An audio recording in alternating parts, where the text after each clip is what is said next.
ഹരേ കൃഷ്ണ കൃഷ്ണ കൃഷ്ണ ഹരേ ഹരേ. നമ്മളിവിടെ പാരായണം ചെയ്യുന്ന ഗ്രന്ഥത്തിൻ്റെ പേര് ശ്രീമദ് ഭാഗവതം.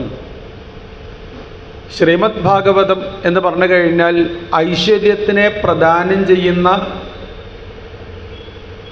ദേവനാണ് ശ്രീകൃഷ്ണ ഭഗവാൻ. ആ ശ്രീകൃഷ്ണ ഭഗവാനെ പ്രധാന നായകനാക്കി നിർമ്മിച്ചതായ ഗ്രന്ഥം. അതുകൊണ്ടാണ് ഈ ഗ്രന്ഥത്തിന് ശ്രീമദ് ഭാഗവതം എന്നുള്ള പേര് തന്നെ കിട്ടിയത്. ഈ ഗ്രന്ഥത്തിന് അനവധി പേരുകളുണ്ട്. രാധാകൃഷ്ണ ഭാഗവതം മറ്റൊരു പേരാണ് രാധാകൃഷ്ണ ഭാഗവതം. രാധാസമേതനായ കൃഷ്ണനെയാണ് ഈ ഭാഗവതത്തിൽ നമുക്ക് കാണാനായിട്ട് സാധിക്കുക. രാധാസഹായം അതിസുന്ദരമന്ദഹാസം. അതിസുന്ദരമന്ദഹാസം.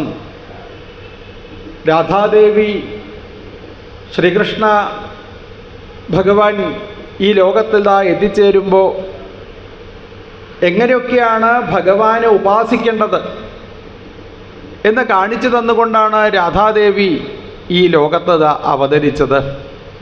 വൃഷഭാനുവിൻ്റെ പുത്രിയായിട്ടാണ് രാധാദേവി അവതരിച്ചത്. 11 ലക്ഷം പശുക്കളുള്ള ആളെയാണ് വൃഷഭാനു എന്ന് പറയുക. 9 ലക്ഷം പശുക്കൾ ഉണ്ടായിക്കഴിഞ്ഞാൽ അയാളാണ് നന്ദൻ എന്ന് പറയും. അപ്പം നന്ദഗോപരുടെ പുത്രനായിട്ടാണ് കൃഷ്ണൻ അവതരിച്ചത്. വൃഷഭാനുവിൻ്റെ പുത്രിയായിട്ടാണ് രാധാദേവി രാധാറാണി അവതരിച്ചത് അല്ലേ. സുന്ദരീം കൃഷ്ണവല്ലഭാം. കൃഷ്ണൻ്റെ വല്ലഭയായിക്കൊണ്ട് ശ്രീകൃഷ്ണ ഭഗവാനോട് ഒരുമിച്ച് നിൽക്കാൻ അത്രയധികം പ്രാധാന്യമുള്ള ആ ദേവിയാണ് രാധാദേവി. പ്രത്യേകിച്ച് നവരാത്രി സമയത്ത് നമ്മൾ ഉപാസിക്കേണ്ട അനവധി ദേവിമാരുണ്ടെങ്കിലും അതിൽ ഒരു ദേവിയാണ് രാധാദേവി. എന്താ ഈ ദേവിയെ ഉപാസിച്ചു കഴിഞ്ഞാലുള്ള ഗുണം? സുന്ദരീം. നമ്മൾ ആരായിട്ട് മാറണു? സുന്ദരിയായിട്ട് മാറണു എന്ന് പറയും. നമുക്ക് നല്ല സൗന്ദര്യം ഉണ്ടാവുന്നു. എങ്ങനെയൊക്കെ നമുക്ക് സൗന്ദര്യം ഉണ്ടാവണോ അങ്ങനെയൊക്കെയുള്ള സൗന്ദര്യത്തിനെ ഭഗവാൻ നമുക്ക് പ്രദാനം ചെയ്യുന്നു എന്ന് പറഞ്ഞാൽ ഭൗതികമായിരിക്കുന്ന എല്ലാവിധ സുഖസൗകര്യത്തിനെയും പ്രദാനം ചെയ്യുന്ന ദേവിയാണ് രാധാദേവി. രാധാസഹായം അതിസുന്ദരമന്ദഹാസം. എപ്പോഴാണ് നമുക്ക് ചിരിക്കാൻ സാധിക്കുക? എപ്പോഴേ ചിരിക്കാൻ സാധിക്കുള്ളൂ? ദുഃഖമുള്ള സമയത്താണോ സുഖമുള്ള സമയത്താണോ അല്ലേ? സുഖമുള്ള സമയത്തേ ചിരിക്കാൻ സാധിക്കുള്ളൂ. അപ്പം നമ്മളെ ജീവിതത്തിലേക്ക് കയറി വരുന്നതായ സകലവിധ ദുഃഖങ്ങളും ആ ദുഃഖങ്ങളൊക്കെ ഇല്ലാതായിട്ട് തീരണോ? ശ്രീകൃഷ്ണ ഭഗവാന്റെ മുന്നിലങ്ങനെ വന്ന് പ്രാർത്ഥിക്കുമ്പോൾ ഭഗവാന്റെ ഇടത് ഭാഗത്ത് നിൽക്കുന്നതായ സുന്ദരിയും നല്ല സുന്ദരിയായ നല്ല സൗന്ദര്യമുള്ളതായിരിക്കുന്ന രാധാദേവി ഭഗവാനോട് പറയും, ഭഗവാനെ ഒന്ന് സാധിപ്പിച്ച് കൊടുത്തോളൂ കേട്ടോ, ഒന്ന് സാധിപ്പിച്ച് കൊടുത്തോളൂ കേട്ടോ എന്ന് പറയുന്ന ആ രാധാദേവിയോട് കൂടിയിട്ട് നിൽക്കുന്ന ശ്രീകൃഷ്ണ ഭഗവാൻ. അതുകൊണ്ടാണ് നമ്മളിവിടെ പാരായണം ചെയ്യുന്ന ഗ്രന്ഥത്തിന് രാധാകൃഷ്ണ ഭാഗവതം എന്ന് തന്നെ പേരിതാ കിട്ടിയത്. ഈ ശ്രീമദ് ഭാഗവതം സാക്ഷാൽ ഭഗവാനിലൂടെയാണ് ഈ ലോകത്ത് എത്തിച്ചേർന്നത്. കസ്മയ്യേന വിഭാസിതോയമതുലോ ജ്ഞാനപ്രദീപപുരാതദ്രൂപേണ ച നാരദായ മുനയേ കൃഷ്ണായ തദ്രൂപിണ യോഗീന്ദ്രായ തദാത്മനാദ ഭഗവദ്രാതായ കാരുണ്യദത്തച്യുദ്ധം വിമലം വിശോകമമൃതം സത്യം പരം ധീമഹി. സത്യം പരം ധീമഹി അല്ലേ. കസ്മയ്യേന വിഭാസിതോയമതുലോ. സാക്ഷാൽ ഭഗവാൻ ആദിനാരായണമൂർത്തി, ആ ഭഗവാന്റെ നാഭിയിൽ നിന്നും ഉയർന്നു വന്നതായ താമരപ്പൂവ്, ആ താമരപ്പൂവിൽ സൃഷ്ടിക്ക് അധികാരിയായ ബ്രഹ്മാവ്, അപ്പം നമ്മൾ ദേവന്മാരെയൊക്കെ പറ്റി പറയുമ്പോൾ എങ്ങനെയാണ് നമ്മൾ ആരംഭിക്കുക? ഇന്ദ്രാദി ദേവന്മാർ എന്നാണോ, വരുണാദി ദേവന്മാർ എന്നാണോ, അല്ലേ, അഗ്നിയാദി ദേവന്മാർ അങ്ങനെയാണോ പറയുക? അതല്ല. പിന്നെ എങ്ങനെയാ പറയുക? ബ്രഹ്മാദി ദേവന്മാർ, ബ്രഹ്മാവ് തൊട്ടുള്ള ദേവന്മാർ എന്നാ പറയും. അതെന്താ അങ്ങനെ പറയണത്? ആദ്യമായിട്ട് ഈ ലോകത്തുണ്ടായ ദേവൻ ആരാണ്? ബ്രഹ്മാവാണ്. അപ്പോൾ ആദ്യം ഉണ്ടായ ആൾക്ക് കൂടുതൽ പ്രാധാന്യമുണ്ട്, അല്ലേ? സാക്ഷാൽ ഭഗവാനിൽ നിന്ന് ആദ്യമായിട്ടുണ്ടായ ആളാണ്. ഭഗവാന്റെ നാഭീകമലത്തിൽ ആദ്യമായിട്ട് ഉണ്ടായ ദേവനാണ് ബ്രഹ്മാവ്. അപ്പോൾ ഭഗവാന്റെ പുത്രൻ ബ്രഹ്മാവ്. പുത്രന്മാരോട് കൂടുതൽ താല്പര്യം ഉണ്ടാകുമല്ലോ, അല്ലേ? നമുക്കൊക്കെ കുട്ടികളുണ്ടായിക്കഴിഞ്ഞാൽ കുട്ടികളോട് കൂടുതൽ താല്പര്യം നമുക്ക് ഇതാ ഉണ്ടാവും, അല്ലേ? അപ്പം നല്ല സ്നേഹം. ഭഗവാൻ ഏറ്റവും സ്നേഹമുള്ള ആളാണ് ബ്രഹ്മാവ്. ഏറ്റവും സ്നേഹമുള്ള ആൾക്കാണ് നമ്മൾ എന്ത് ചെയ്യുക? ഏറ്റവും വേണ്ടപ്പെട്ടതിനെ കൊടുക്കുക എന്ന് പറയും. അമ്മയ്ക്ക് ഏത് മകനോടാണോ കൂടുതൽ താല്പര്യം വെച്ചാൽ അങ്ങനെയൊന്നുമില്ല, അല്ലേ? എല്ലാവരോടും ഒരേപോലെ തന്നെ. അവർക്ക് അവരോട് ചിലപ്പോൾ കൂടുതൽ സ്നേഹമൊക്കെ ഉണ്ടായിരിക്കും. ഇതേപോലെ സാക്ഷാൽ ഭഗവാന് തൻ്റെ പുത്രനായിരിക്കുന്ന ബ്രഹ്മാവിനോടുള്ള സ്നേഹം അതിപ്പോൾ എന്തായിട്ട് മാറി? ഭാഗവതമായിട്ട് മാറി ഇത്രേ. അപ്പോൾ സാക്ഷാൽ ഭഗവാൻ ആദ്യമായിട്ട് ഭാഗവതത്തിനെ ഉപദേശിച്ചു കൊടുത്തത് ബ്രഹ്മാവിനാണ്. എങ്ങനെയാണ് ഉപദേശിച്ചു കൊടുത്തത്? 4 ശ്ലോകത്തിലാണ് ഉപദേശിച്ചു കൊടുത്തത്. ജ്ഞാനം പരമഗുഹ്യം മേ, പരമഗുഹ്യമായിരിക്കുന്ന ജ്ഞാനത്തിനെ, ഗുഹ്യം എന്ന് പറഞ്ഞാൽ എന്താ അർത്ഥം? എന്തിനാ ഗുഹ്യം എന്ന് പറയുക? രഹസ്യം എന്നർത്ഥം. രഹസ്യം, രഹസ്യത്രയം എന്നൊക്കെ കേട്ടിട്ടുണ്ടാവും, അല്ലേ? രഹസ്യത്രയം കേട്ടില്ലേ? കേൾക്കണം. പ്രത്യേകിച്ച് നവരാത്രി കാലത്ത് നമ്മൾ കേൾക്കേണ്ടതായ ഒരു കാര്യമാണ് രഹസ്യത്രയം എന്നുള്ളത്. ഏതൊക്കെയാ രഹസ്യത്രയങ്ങൾ? ഒന്ന് ലളിതാ സഹസ്രനാമം, അത് രഹസ്യത്രയമാണ്. പ്രത്യേകിച്ച് നവരാത്രി കാലത്ത് ഈ ലളിതാ സഹസ്രനാമം ജപിക്കുന്നതിന് കൂടുതൽ പ്രാധാന്യമുണ്ട്.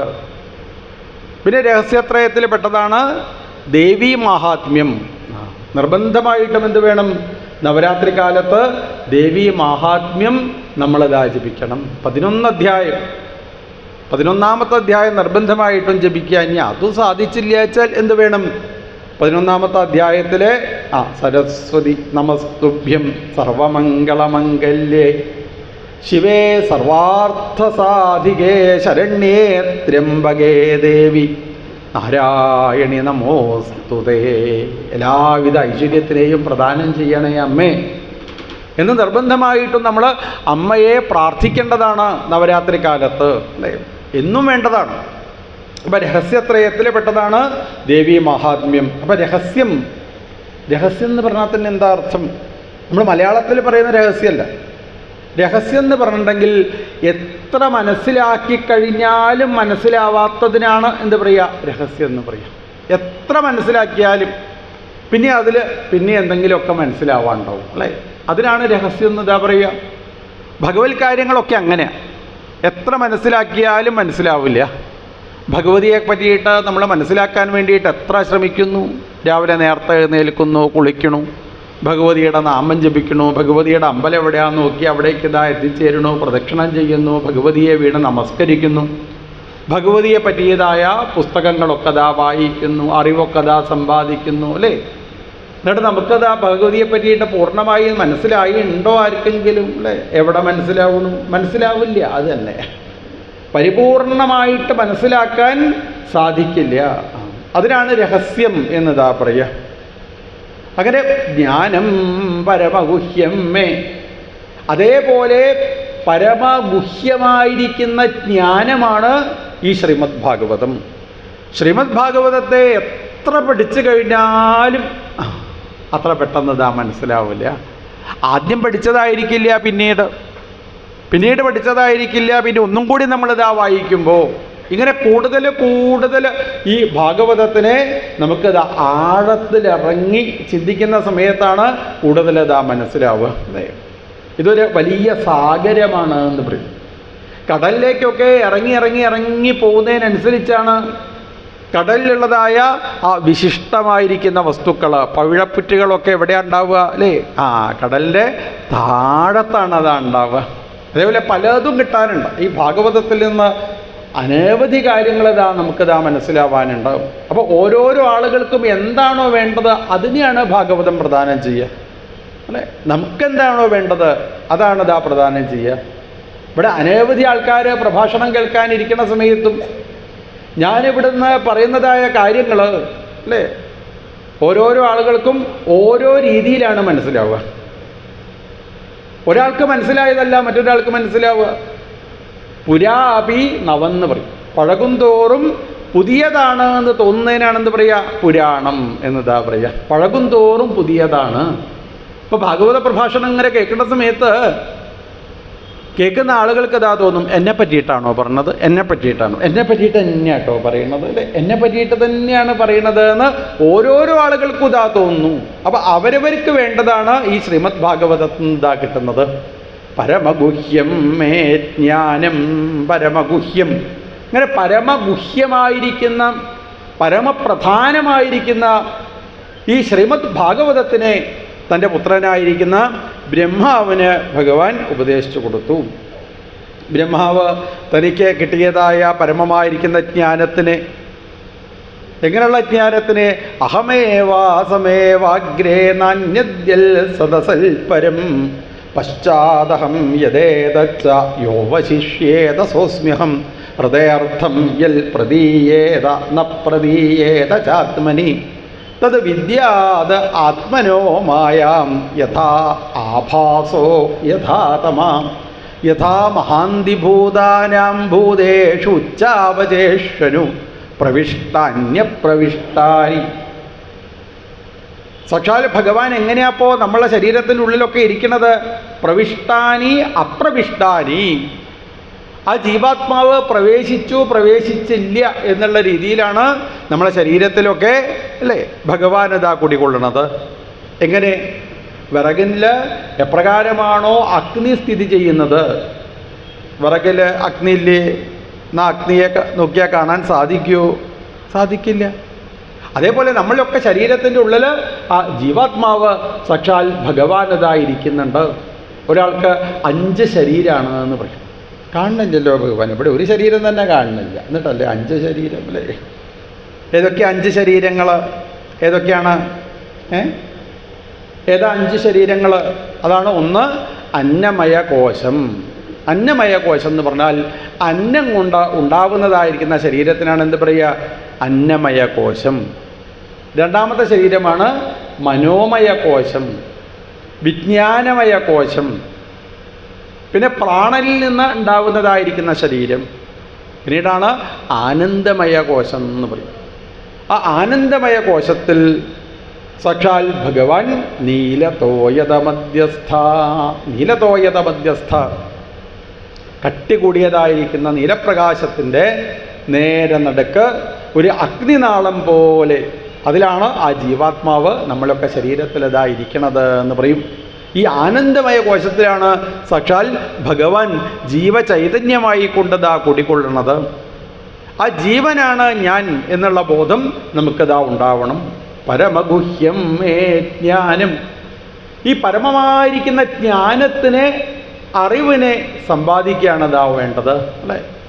എപ്രകാരമാണോ അനവധി മുത്തുകളുടെ ഇടയിലൂടെ ഒരു നൂല് സഞ്ചരിക്കുമ്പോൾ ആ മുത്തുകളൊക്കെപ്പാടെ ഒന്നിച്ചുകൂടി ഒരു മാലയായിട്ട് തീരണത്, ഇതേപോലെ സർവേശ്വരനായിരിക്കുന്ന ഭഗവാന്റെ ചൈതന്യം നമ്മളെ ശരീരത്തിൻ്റെ ഉള്ളിലൊക്കെ നിൽക്കുന്നത് കൊണ്ടാണ് നമുക്ക് കൈ കൊണ്ട് എന്തെങ്കിലും ചെയ്യാൻ പറ്റുന്നത് അല്ലേ? അപ്പോൾ കൈയിൻ്റെ ഭാഗത്തുള്ള ആ നൂലുണ്ടാവണം. ആ നൂലങ്ങോട്ട് പൊട്ടിയാലോ പിന്നെ കൈ എങ്ങനെയായിരിക്കും? കൈയിൻ്റെ ഭാഗത്തുള്ള നൂല് പൊട്ടിയാൽ പിന്നെ കൈ കൊണ്ടൊന്നും ചെയ്യാൻ പറ്റില്ല. കൈ പൊന്തിക്കാൻ പറ്റുമോ? കാല് പൊന്തിക്കാൻ പറ്റുമോ? പ്രയാസമാണ് അല്ലേ? അപ്പോൾ അവിടെയൊക്കെ ആ ഭഗവത് ചൈതന്യം ഇവിടെ നൂല് പോലെതാ നമ്മളിൽ ഇണക്കി കോർത്തതാ വെച്ചതാണ്. അത് കണ്ണിൻ്റെ ഉള്ളിലായാലും ശരി, മൂക്കിൻ്റെ ഉള്ളിലായാലും ശരി, നാവിൻ്റെ ഉള്ളിലായാലും ശരി, ഏത് ഇന്ദ്രിയങ്ങളുടെ ഉള്ളിലൂടെയും ആ ഭഗവത് ചൈതന്യം അങ്ങനെ സഞ്ചരിച്ചു കൊണ്ടിരിക്കുന്നുണ്ട്. ആ ചൈതന്യം അങ്ങനെ മാറിക്കഴിഞ്ഞാലോ പിന്നെ ഇതുകൊണ്ട് എന്തെങ്കിലും ചെയ്യാൻ പറ്റുമോ? നമ്മളെ ശരീരം കൊണ്ട് ഒന്നും ചെയ്യാനായിട്ട് ഇതാ പറ്റില്ല. അങ്ങനെ പ്രവിഷ്ടാനി അപ്രവിഷ്ടാനി, പ്രവേശിച്ചു പ്രവേശിച്ചില്ല എന്നുള്ള രീതിയിൽ ജീവചൈതന്യം നമ്മളെ ശരീരത്തിൻ്റെ ഉള്ളിലതാ നിലനിൽക്കുന്നുണ്ട്. ആ ജീവനാണ് ഞാൻ എന്ന് മനസ്സിലാക്കുക അല്ലേ. ആ ജീവന് പ്രത്യേകമായിട്ട് രൂപങ്ങളുണ്ടോ? ജീവൻ എന്തെങ്കിലും രൂപമുണ്ടോ? ഒരു രൂപവുമില്ല അല്ലേ. ജീവന് പ്രത്യേകമായിട്ട് രൂപമൊന്നുമില്ല. രൂപങ്ങളൊക്കെ എന്തിനേ ഉള്ളൂ? ഈ ശരീരത്തിനാണ് രൂപങ്ങളുള്ളത്. ചിലവർ പറയും ഞാൻ പുരുഷനാണ്, ഞാൻ സ്ത്രീയാണ്. ഞാൻ ജീവനോട് ചോദിച്ചു നോക്കുക, പുരുഷനാണോ? ജീവൻ പറയും എനിക്കറിയില്ല കേട്ടോ പറയും. എന്ത് പുരുഷൻ എന്ത് സ്ത്രീ അങ്ങനെയൊന്നുമില്ല പറയും അല്ലേ. അതൊക്കെ ശരീരത്തിനേ ഉള്ളൂ. ശരീരത്തിനേ ഉള്ളൂ കണ്ണ്, ശരീരത്തിനേ ഉള്ളൂ മൂക്ക്, ശരീരത്തിനേ ഉള്ളൂ നാവ്. അപ്പോൾ ശരീരം പലതായിരിക്കാം. ചിലപ്പോൾ പുരുഷനായിരിക്കാം, ചിലപ്പോൾ സ്ത്രീ ആയിരിക്കാം, ചിലപ്പോൾ 4 കാലും വാലുള്ളതായിരിക്കാം, ചിലപ്പോൾ ഇഴയുന്നതായിരിക്കാം, ചിലപ്പം പറക്കുന്നതായിരിക്കാം അല്ലേ. അപ്പം ശരീരം ഇങ്ങനെ മാറുന്നതിനനുസരിച്ച് എന്തുണ്ടാവുന്നു? പലതരത്തിലുള്ള പേരുകൾ ഇതാണ്ടാവുന്നു. എപ്പോഴേ പേരുള്ളൂ? ശരീരം ഉണ്ടെങ്കിലേ പേരുള്ളൂ അല്ലേ. ഇവിടെ പേരിന് നിലനിൽപ്പില്ല, ശരീരത്തിനും നിലനിൽപ്പില്ല അല്ലേ. എന്ത് പേരായാലും ശരി, ഏത് ശരീരമായാലും ശരി, അതിൻ്റെ ഉള്ളിലൊക്കെ നിലനിൽക്കുന്നത് ഈ ജീവചൈതന്യമാണ്, ഭഗവാനാണ് എന്ന് മനസ്സിലാക്കണം അല്ലേ. ഓടുകൊണ്ട് വിളക്കുണ്ടാക്കി കഴിഞ്ഞാൽ അതിന് വിളക്ക് എന്ന് പേര്. ഇനി ഓടുകൊണ്ട് ചെരാത ഉണ്ടാക്കിയത് വെച്ചാലോ ആ പേരിലാണിത് അറിയപ്പെടുക അല്ലേ. ഓടുകൊണ്ടൊരു ഉരുളിയാണ് ഉണ്ടാക്കിയത് വിചാരിക്കുക, അപ്പോൾ ആ പേരിലല്ലേ അറിയപ്പെടുക. അപ്പം ഇതിൻ്റെ ഉള്ളിലൊക്കെ എന്തേ നിലനിൽക്കുന്നുള്ളൂ? ഓട് മാത്രമാണ് നിലനിൽക്കുന്നത്. സ്വർണ്ണപ്പണിക്കാരൻ്റെ കടയിൽ കയറിപ്പോയിട്ട് നമ്മൾ ചോദിക്കുക, ഞാൻ എന്താ വാങ്ങിക്കേണ്ടത്? കഴുത്തിലേക്കുള്ള ആഭരണമാണോ കാതിലേക്കുള്ള ആഭരണമാണോ വാങ്ങേണ്ടത്? ഒന്ന് പറയൂ, എനിക്ക് അറിയാനായിട്ടാട്ടോ. ഇന്ന് സ്വർണ്ണ കടക്കാരനോട് നമ്മൾ പറഞ്ഞു കഴിഞ്ഞാൽ അയാൾ എന്താ പറയുക? നിങ്ങൾ എന്ത് വേണമെങ്കിലും വാങ്ങിക്കോളൂ, എനിക്കൊരു കുഴപ്പമില്ല, എനിക്ക് എന്തേ ആഗ്രഹമുള്ളൂ? സ്വർണം ചിലവാകണം. സ്വർണം ചിലവാകാൻ വേണ്ടിയിട്ടാണ് ഞാനിത് അവിടെ ഇരിക്കണത്. എനിക്കിപ്പോൾ നിങ്ങൾ മാല വാങ്ങിക്കൊള്ളണമെന്നില്ല, കാലിന് മുകളിലുള്ള പാദസരം വാങ്ങിക്കൊള്ളണമെന്നില്ല, കാതിലിടണ ആഭരണം വാങ്ങിക്കൊള്ളണമെന്നില്ല. നിങ്ങൾ എന്ത് വാങ്ങിക്കഴിഞ്ഞാലും എനിക്കെന്തേ ഉദ്ദേശമുള്ളൂ? സ്വർണം എന്നിൽ നിന്ന് ചിലവാവണം അല്ലേ. അപ്പോൾ സ്വർണം മാത്രമാണ് സത്യമായിട്ടുള്ളത്. സ്വർണം കൊണ്ട് കാലിലിടുന്ന ആഭരണമാണ് ഉണ്ടാക്കിയത് വെച്ചാൽ അതിന് പാദസരം എന്ന് പേര്. സ്വർണം കൊണ്ട് കഴുത്തിലുള്ള ആഭരണം ഉണ്ടാക്കിയത് വെച്ചാൽ അതിന് മാല എന്ന് പേര്. സ്വർണം കൊണ്ട് കാതിലുള്ള ആഭരണം ഉണ്ടാക്കിയത് വെച്ചാൽ ആ പേരിലാണ് ഇത് അറിയപ്പെടുക അല്ലേ. ഇവിടെ രൂപത്തിന് പ്രാധാന്യമുണ്ടോ? പേരിന് പ്രാധാന്യമുണ്ടോ? ഒന്നുമില്ല. അതിങ്ങനെ മാറിക്കൊണ്ടിരിക്കും അല്ലേ. അപ്പോൾ ഈ ശരീരം ഇങ്ങനെ മാറിക്കൊണ്ടിരിക്കുന്നതാണ്. ആ സമയത്ത് മാറാതെ ഇരിക്കുന്നത് എന്താണ്? നമ്മളുടെ ശരീരത്തിൻ്റെ ഉള്ളിലുള്ള ആ ജീവാത്മാവ്. അപ്പോൾ ആ ജീവനാണ് ഞാൻ എന്ന് മനസ്സിലാക്കണം. ഈ ജീവാത്മാവ് ഈ ശരീരത്തിലിരിക്കുമ്പോൾ ഈ പേരിൽ ഇത് അറിയപ്പെടുന്നു അല്ലേ. അപ്പോൾ ഇവിടെ നിന്ന് ഈ ഓട് ഒക്കെ അതാ പൊട്ടി എന്താക്കി വേറെ സ്ഥലത്ത് കൊണ്ടുപോയി വെച്ചു. അപ്പോൾ അവിടെയുള്ള ആ ഓട് ഏത് വീട്ടിലായിരിക്കണത്? ആ കടയിലുള്ള വീട്ടിലായിരിക്കണം. ആ കടയാണ് എൻ്റെ വീട് എന്ന് പറയുന്നു അല്ലേ. അവിടുന്ന് മാറി തിരുവനന്തപുരത്തുള്ള ഒരു റൂമിൽ കൊണ്ടുപോയി വെച്ചു. അപ്പോൾ അതെന്താ പറയുക? ഇതാണ് എൻ്റെ വീട് എന്ന് പറയും. ഇതേപോലെയാണ് നമ്മളുടെ സ്ഥിതി. നമ്മളിവിടെ ഇപ്പോൾ ഈ പാലക്കുറുമ്പ അമ്പലത്തിൻ്റെ അടുത്തുള്ള ഏതോ ഒരു വീട്ടിലിരിക്കുമ്പോൾ നമ്മളെന്ത് പറയുന്നു? ഇതാണ് എൻ്റെ വീട്, ഈ കാണുന്ന ആളാണ് എൻ്റെ അച്ഛൻ, ഈ കാണുന്നയാളാണ് എൻ്റെ ഭാര്യ, ഈ കാണുന്നയാളാണ് എൻ്റെ കുട്ടികൾ. എന്നാൽ ഇവിടുന്ന് അങ്ങോട്ട് മാറി വേറെ എവിടെയെങ്കിലും പോയിട്ടാണ് നമ്മളിതാ ജീവിക്കണത് വെച്ചാലോ ഇവിടുന്ന് മരിച്ച് മതിലിൻ്റെ അപ്പുറത്തുള്ള കണ്ട കല്ലെടുത്ത് എറിയുന്ന ആളാണ്. എന്തൊരു ദേഷ്യം അറിയില്ല. അയാളുടെ മകൻ്റെ മകളായിട്ടാണ് ജനിച്ചത് വെച്ചാലോ അല്ലേ. അപ്പോൾ നമ്മൾ ആരായിട്ട് അവരെ കാണുന്നത് അല്ലേ? ഈ അച്ഛൻ മരിച്ച് ഇന്നലെ വരെ അച്ഛന് കഷായവും മരുന്നുമൊക്കെ എന്തൊരു സ്നേഹത്തോട് കൂടിയിട്ടാണ് കൊണ്ടുപോയി കൊടുത്തത് അറിയില്ല. അച്ഛനെ കാലുവേദന അടിച്ച് അപ്പം ഉഴിഞ്ഞു കൊടുക്കും. അങ്ങനെയുള്ള അച്ഛൻ മരിച്ച് മതിലിൻ്റെ അപ്പുറത്തെ നമ്മളെ ശത്രുവിൻ്റെ മകൻ്റെ മകളായിട്ട് ജനിച്ചു കഴിഞ്ഞാൽ പിന്നെ നമ്മളെങ്ങനെയാണ് ആ ജീവാത്മാവിനെ കാണുക? ശത്രുവിൻ്റെ അല്ലേ മകൻ്റെ മകളായിട്ടാണ് നമ്മളിതാ കാണുക. അതുകൊണ്ടാണ് നമ്മളോട് ശാസ്ത്രങ്ങൾ പറഞ്ഞു തരുന്നത് എന്ത്? വസുധൈവ കുടുംബകം. നമ്മളൊക്കെ ഒരു കുടുംബത്തിലുള്ള ആൾക്കാരാണ്. ആരെയും ഉപദ്രവിക്കാനായിട്ട് പാടില്ല. ലോകാ സമസ്ത സുഖിനോ ഭവന്തു, ലോകാ സമസ്ത സുഖിനോ ഭവന്തു. ലോകത്തുള്ള എല്ലാവർക്കും സുഖം ഉണ്ടാവട്ടെ. നമ്മൾ അങ്ങനെയല്ലേ പ്രാർത്ഥിക്കുക അല്ലേ? എനിക്ക് മാത്രം സുഖം ഉണ്ടാവണേ എന്ന് ആരെങ്കിലും പ്രാർത്ഥിക്കാറുണ്ടോ? നമുക്ക് അങ്ങനെയുള്ള പ്രാർത്ഥന ഇല്ല. നമ്മൾ ഏതൊരു പൂജ കഴിക്കണ സമയത്തും ആ പൂജയുടെ ഒക്കെ അവസാനത്തിൽ എന്താ ഭഗവാനോട് പ്രാർത്ഥിക്കുന്നത്? എല്ലാവർക്കും സന്തോഷം ഉണ്ടാവണേ, എല്ലാവർക്കും ഈ ലോകത്ത് ഉള്ള സകല ജീവജാലങ്ങൾക്കും സന്തോഷം ഉണ്ടാവണേ. അതാണ് നമ്മളുടെ പ്രാർത്ഥന. ലോകാ സമസ്ത സുഖിനോ ഭവന്തു, ലോകത്തിലുള്ള എല്ലാവർക്കും സുഖം ഉണ്ടാവണേ, സുഖം ഉണ്ടാവണേ എന്നാണ് നമ്മളത് പ്രാർത്ഥിച്ചു കൊണ്ടിരിക്കുന്നത്. എന്താ കാരണം? പരമഗുഹ്യം മേ, പരമഗുഹ്യമായിരിക്കുന്ന ജ്ഞാനം, ആ വേദം അത് ആരുടെ കയ്യിലാണുള്ളത്?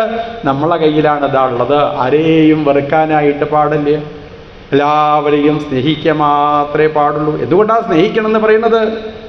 ഇന്നലെ ആരായിരുന്നു ഇവരെന്ന് നമുക്കറിയില്ല. നാളെ ഈ അച്ഛൻ അല്ലേ ആരായിട്ടാണ് ജനിക്കണത് നമുക്ക് പറയാൻ പറ്റൂ? 4 കാലും പാലുമുള്ള സാധനം വരുമ്പോൾ കല്ലെടുത്തെറിയത് പറയാനുള്ള കാരണം എന്താ? ഇത് കഴിഞ്ഞ ജന്മത്തിൽ ആരായിരുന്നു എന്ന് ആർക്കറിയാം? ചിലപ്പോൾ നമ്മളെ വീട്ടിൽ നമ്മളെ ഏറ്റവും ഇഷ്ടപ്പെട്ട, ഞാൻ പറയണില്ലേ ഭഗവാനെ അല്ലേ, അവരായിരിക്കും ചിലപ്പോൾ നമ്മളെ അടുത്തേക്ക് ഇതാ എത്തിച്ചേരുന്നത് അല്ലേ. അതുകൊണ്ടാണ് ആരെയും ഉപദ്രവിക്കാൻ പാടില്ല, ആരെയും ദേഷ്യപ്പെടാനായിട്ട് ഇതാ പാടില്ല എന്ന് പറയുന്നത്. ഇങ്ങനെ പരമമായിരിക്കുന്ന ജ്ഞാനത്തിന് ബ്രഹ്മാവ് എന്ത് ചെയ്തു? തൻ്റെ പുത്രനായ നാരദ മഹർഷിക്ക് ഇതാ ഉപദേശിച്ചതാ കൊടുത്തു. അപ്പം നല്ലൊരു കാര്യം നമ്മളെ ജീവിതത്തിൽ കിട്ടിക്കഴിഞ്ഞാൽ അതെന്ത് വേണം? അത് ഏറ്റവും വേണ്ടപ്പെട്ട ആൾക്കാർക്ക് കൊടുക്കണം എന്ന് പറയും അല്ലേ. ഏറ്റവും വേണ്ടപ്പെട്ട ആൾക്കാർക്ക്. നാരദ മഹർഷി അങ്ങനെ ലോകം മുഴുവനും സഞ്ചരിക്കുന്നതിൻ്റെ ഇടയ്ക്കാണ് കൃപാലുഭി ലോകഹിതം വിധായ. കൃപാലുക്കൾ, ഈ മഹർഷീശ്വരന്മാരുടെ ഒക്കെ പ്രത്യേകത എന്താ ചോദിച്ചാൽ അവർ കൃപാലുക്കളാണ്. കൃപാലു എന്ന് പറഞ്ഞാൽ ആരെങ്കിലും ദുഃഖം അനുഭവിക്കുന്നുണ്ടോ അവരുടെ ദുഃഖത്തിനെ ഇല്ലാതാക്കുന്നവരെയാണ് കൃപാലുക്കൾ എന്ന് പറയുക അല്ലേ. അങ്ങനെ ദുഃഖം അനുഭവിക്കുന്ന ഒരാളെ കണ്ടു അത്രേ. അതാരാ? നമ്മൾ ഇന്നലെ പറഞ്ഞു. ആരാണ്? വേദവ്യാസ മഹർഷി. വേദവ്യാസ മഹർഷിയെ കണ്ട സമയത്ത് തനിക്ക് കിട്ടിയതായിരിക്കുന്ന പരമമായിരിക്കുന്ന ജ്ഞാനത്തിനെ നാരദ മഹർഷി വേദവ്യാസ മഹർഷിക്ക് ഇതാ പറഞ്ഞു കൊടുത്തു. വേദവ്യാസ മഹർഷി തനിക്ക് കിട്ടിയതായ പരമമായിരിക്കുന്ന ജ്ഞാനത്തിൻ്റെ തൻ്റെ പുത്രനായിരിക്കുന്ന ആർക്കാ പറഞ്ഞു കൊടുത്തത്? ശ്രീശുക ബ്രഹ്മർഷിക്ക് പറഞ്ഞതാ കൊടുത്തു അല്ലേ. ആ ശ്രീശുക ബ്രഹ്മർഷിയോ 7 ദിവസം മാത്രമേ എനിക്ക് ആയുസ്സുള്ളൂ എന്ന് മനസ്സിലാക്കിയ ആരാണ്? പരീക്ഷിത്ത് മഹാരാജാവ് അല്ലേ. ആ പരീക്ഷിത്ത് മഹാരാജാവിനെ കണ്ടപ്പോൾ പരീക്ഷിത്ത് മഹാരാജാവിനോട് പറഞ്ഞു, എത്ര കാല ജീവിക്കണത് എന്നുള്ളതിനല്ല പ്രാധാന്യം, എത്രത്തോളം സന്തോഷത്തോടു കൂടിയിട്ട് ജീവിക്കണു അല്ലേ, അതിനല്ലേ കൂടുതൽ പ്രാധാന്യം. അല്ലാതെ കുറേ കാലം ഇങ്ങനെ ജീവിച്ചെന്നും കരച്ചിൽ തന്നെ. രാവിലെ ആയാൽ തുടങ്ങി കണ്ണിൽ വെള്ളം. എന്താ മുത്തശ്ശി കരയുന്നത്? അറിയില്ല കേട്ടോ, സുഖം എന്ന് പറഞ്ഞതില്ല ജീവിതത്തിൽ അല്ലേ. കരച്ചിലോട് കരച്ചിൽ തന്നെ എപ്പോഴും. ഇങ്ങനെ കരഞ്ഞ് ജീവിച്ചിട്ട് എന്താ കാര്യം? അപ്പോൾ എത്രത്തോളം കാലം ജീവിച്ചു എന്നുള്ളതിനല്ല പ്രാധാന്യം, എത്രത്തോളം സന്തോഷമുണ്ടായി ജീവിതത്തിൽ, എത്രത്തോളം ആനന്ദമുണ്ടായി ജീവിതത്തിൽ, അതിനാണ് കൂടുതലതാ പ്രാധാന്യം. 7 ദിവസം മാത്രമേ പരീക്ഷിത് മഹാരാജാവിന് ആയുസുള്ളൂ. പരീക്ഷിത്ത് ഇരുന്ന് ഇങ്ങനെ ആലോചിക്കുക, അത്ര 7ാമത്തെ ദിവസം മരണം വരുമെന്ന് മനസ്സിലായാൽ നമ്മൾ എന്താ ചെയ്യുക? അപ്പം നമുക്കാണ് ഒരു അനുഭവം വന്നത് വിചാരിക്കുക അല്ലേ. അപ്പോൾ പിന്നെ നമ്മളെന്താ ചെയ്യുക? എൻ്റെ ഭഗവാനെ 7 ദിവസം കഴിഞ്ഞിട്ടുണ്ട് വെച്ചാൽ ആൾക്കാരെ വിളിക്കേണ്ടതായിട്ട് വരില്ലേ, ടാർപ്പായ കെട്ടല്ലേ, ചോന്ന കസാല കൊണ്ടിടല്ലേ ഭഗവാനെ, വീട്ടിൽ കുറേ ആൾക്കാർ ഇതാ വരില്ലേ, അവർക്കൊക്കെ ഭക്ഷണം കൊടുക്കേണ്ടി വരില്ലേ, കുട്ടികളെല്ലാവരോടും ഇന്നെടുത്തത് ആ തീയിൽ കൊണ്ടുപോയി ഇടില്ലേ ഭഗവാനെ അല്ലേ. ഇതൊക്കെയല്ലേ ആൾക്കാർ ഇതാ ചിന്തിക്കുക. എന്നാൽ ഇതൊന്നും ചിന്തിക്കാനുള്ള സമയം കൊടുക്കാതെ ശ്രീശുബ്രഹ്മർഷി എന്ത് ചെയ്തു? എപ്പോഴും സന്തോഷത്തിനെ മാത്രം പ്രദാനം ചെയ്യുന്നതായിരിക്കുന്ന ശ്രീമദ് ഭാഗവതത്തിനെ അവിടെ ഇരുന്നതാ പറഞ്ഞതാ കൊടുത്തു. ഭാഗവതം ഇങ്ങനെ കേട്ടുകൊണ്ടിരിക്കുമ്പോൾ വേറെ എന്തെങ്കിലും ചിന്തകൾ ഉണ്ടാവുമോ നമുക്ക് ആലോചിച്ച് നോക്കൂ അല്ലേ. നമ്മൾ ഭഗവാന്റെ അടുത്ത് തന്നെയാണ് ഇരിക്കണത് വെച്ചാലോ, ഭഗവാന്റെ കഥകൾ അങ്ങനെ കേട്ടുകൊണ്ടിരിക്കുമ്പോൾ ഇവിടെ തന്നെയുള്ള സ്ഥിതി ആലോചിച്ച് നോക്കൂ. ഇപ്പം നമ്മൾ വേറെ എന്തെങ്കിലും ചിന്തിക്കുന്നുണ്ടോ? വീട്ടിലുള്ള കാര്യങ്ങളൊക്കെ മറന്നുപോയി. ഭാര്യനെ മറന്നു, ഭർത്താവിനെ മറന്നു, കുട്ടികളെ മറന്നു, ബന്ധുക്കളെ മറന്നു. ഇന്ന് എന്താഴ്ച ആർക്കറിയാം, എനിക്കറിയില്ല കേട്ടോ.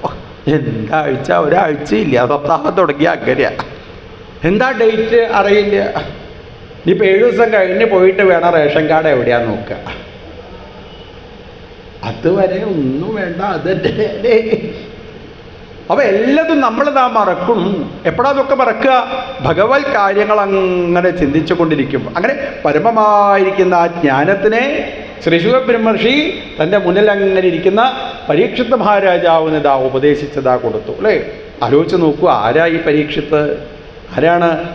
നമ്മൾ തന്നെയാണ് പരീക്ഷിത്ത് എന്നിതാ പറയുന്നത് അല്ലേ. നമ്മളെ തന്നെയാണ് ശൗനകാദി മഹർഷീശ്വരന്മാർ എന്ന് പറയുന്നത്. ശൗനകൻ, ശൗനകൻ എന്ന് പറഞ്ഞാൽ തന്നെ എന്താ അർത്ഥം? അതാണോ സുഖം, അതാണോ സുഖം, അതാണോ സുഖം.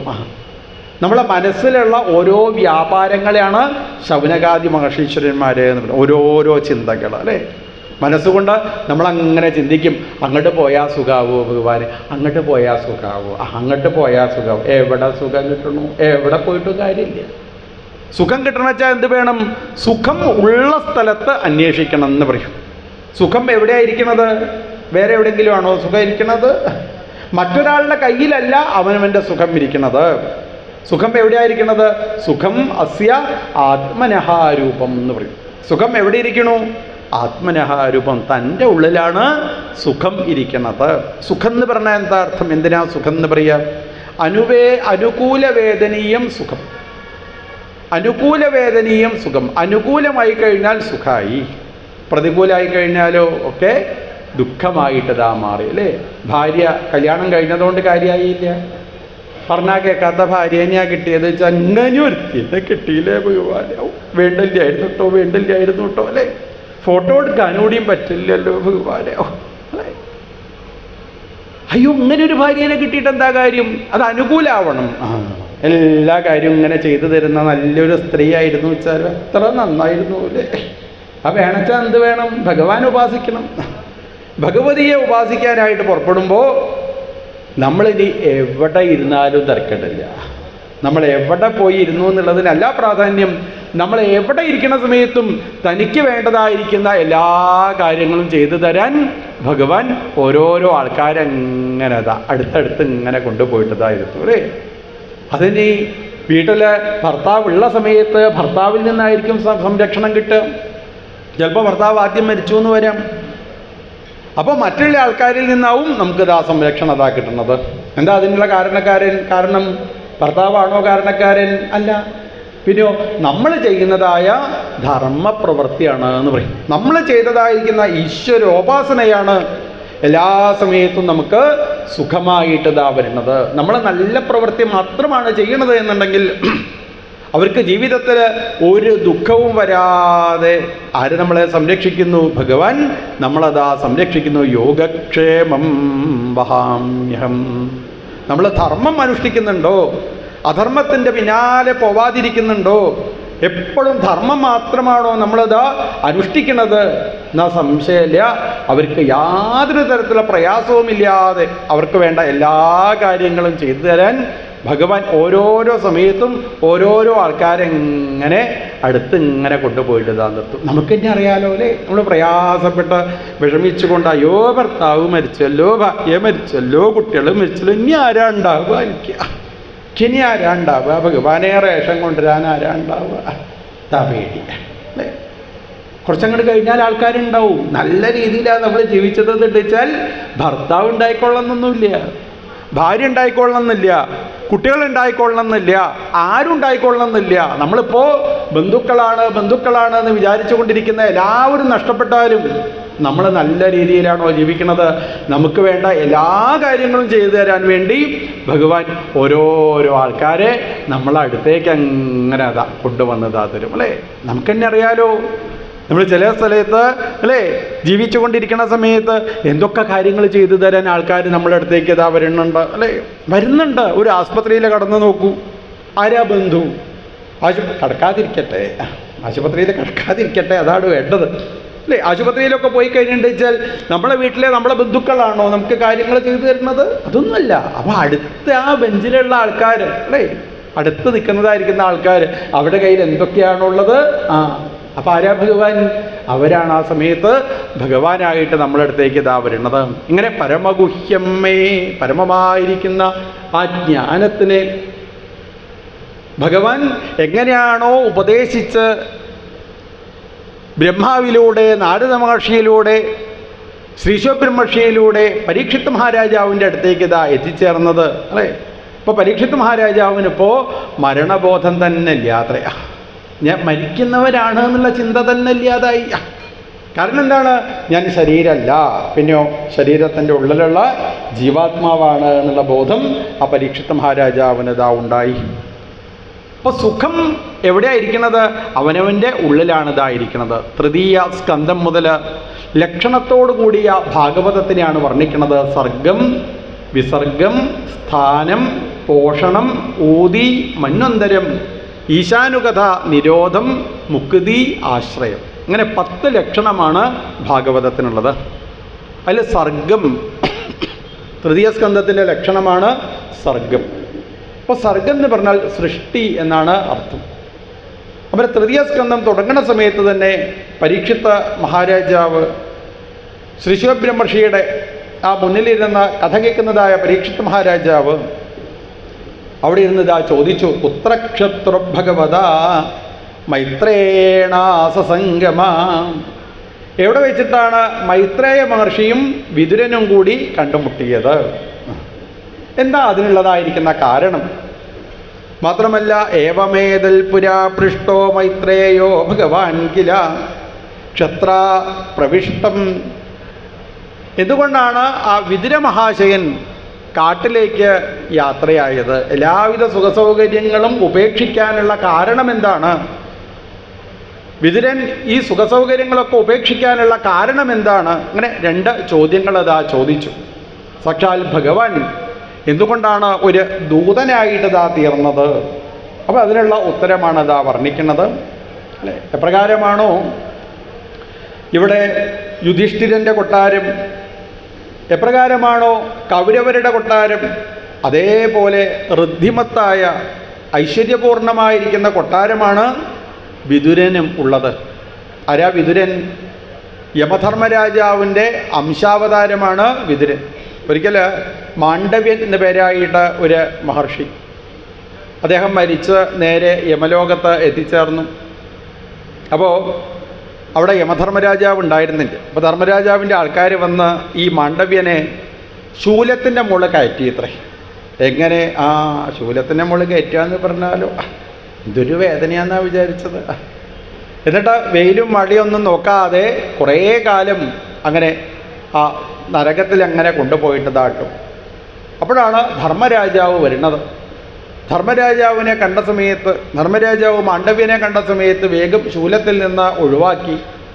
അപ്പോൾ മാണ്ഡവ്യൻ ചോദിച്ചു, അല്ല, ഞാൻ എന്ത് പാപം ചെയ്തിട്ടാണ് അങ്ങതാ എന്നെ ഈ ശൂലത്തിൻ്റെ മുകളിൽ കയറ്റിയത് ചോദിച്ചു. അപ്പോൾ പറഞ്ഞു, അങ്ങ് ചെറിയ കുട്ടിയായിരിക്കുന്ന സമയത്ത് ഒരു പാപം ചെയ്തിട്ടുണ്ട് പറഞ്ഞു. അപ്പോൾ ചോദിച്ചു, പാപം ചെയ്തിട്ടുണ്ട് പറഞ്ഞാൽ പോരാ, എന്ത് പാപമെന്നുള്ളത് അറിയണമെന്ന് പറഞ്ഞു. അങ്ങനെ കൃത്യമായിട്ട് അറിയണമെന്ന് വെച്ചാൽ അതിൻ്റെ കടലാസ് ഇവിടെ ഉണ്ട്, കൊണ്ടുവരാൻ പറഞ്ഞു. അങ്ങനെ 200 പേജിൻ്റെ പുസ്തകം എടുത്തുകൊണ്ടുവന്നു. ഓരോരോ ആൾക്കാർക്ക് ഓരോ 200 പേജിൻ്റെ പുസ്തകമുണ്ട്. നമ്മളിവിടെ ഇരുന്ന് ചെയ്യുന്ന ഓരോ നല്ല കർമ്മങ്ങളും ഓരോ ചീത്ത കർമ്മങ്ങളും എഴുതി വെക്കാനുള്ള ആ പുസ്തകം എടുത്തുകൊണ്ടുവരാൻ പറഞ്ഞു. ആ പുസ്തകത്തിൽ നോക്കി. അപ്പോൾ ഇയാൾ ചെയ്തത് എന്താ ചോദിച്ചാൽ, ചെറിയ കുട്ടിയായിരിക്കുന്ന സമയത്ത് ഇങ്ങനെ മുട്ടുകുത്തി നടക്കുന്ന സമയത്ത് ഈച്ചേനെ കണ്ട അപ്പം അടിച്ചു കൊല്ലും. മാത്രമല്ല, ആ ഈച്ചയെ കൊന്ന ഈച്ചേനെയൊക്കെ പാടെ ഒന്നിച്ച് ഈർക്കലിൻ്റെ മുകള് ഒരു മാല പോലെ കുത്തി കൊടുത്തു അത്രേ. ഇതാണ് അങ്ങ് ചെയ്ത പാപം എന്ന് പറഞ്ഞു. പക്ഷെ മാണ്ഡവ്യം വിട്ടുകൊടുത്തില്ല. മാണ്ഡവ്യം ചോദിച്ചു യമധർമ്മരാജാവിനോട്, ഞാൻ ഏത് വയസ്സിലാണ് ആ പാപം ചെയ്തത് ചോദിച്ചു.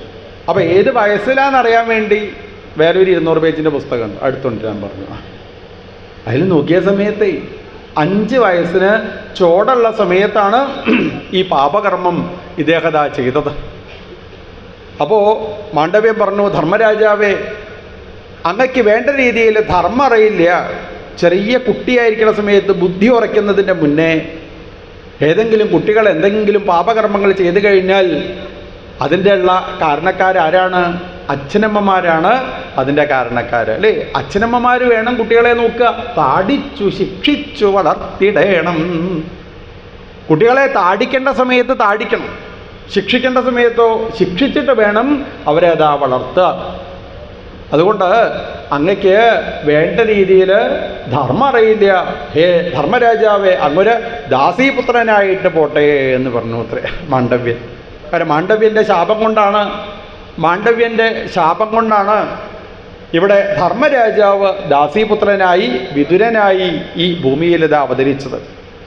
ആ വിതുരൻ്റെ കൊട്ടാരം എന്ന് പറഞ്ഞാൽ ഋദ്ധിമത്ത് ഐശ്വര്യപൂർണമായിരിക്കുന്ന കൊട്ടാരമാണ്.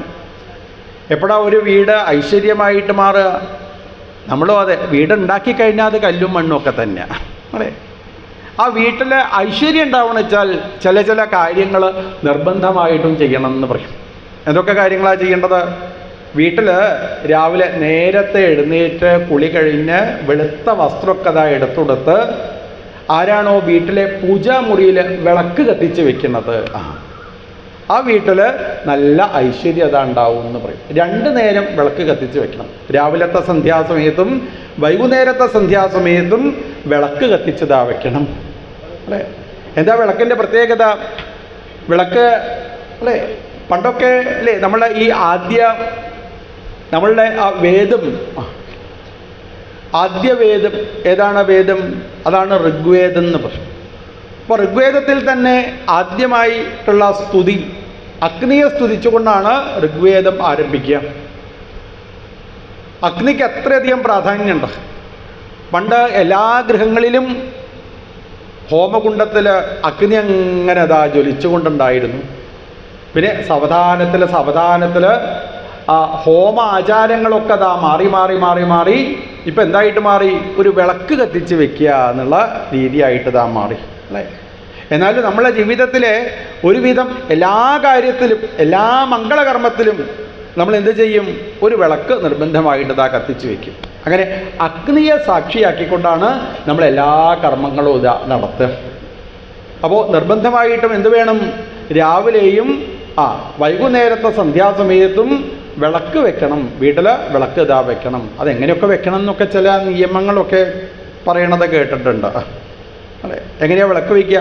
2 തിരിയിട്ടാണ് വിളക്ക് വെക്കണത് എന്നുണ്ടെങ്കിൽ അവിടെ എന്തുണ്ടായിരിക്കും?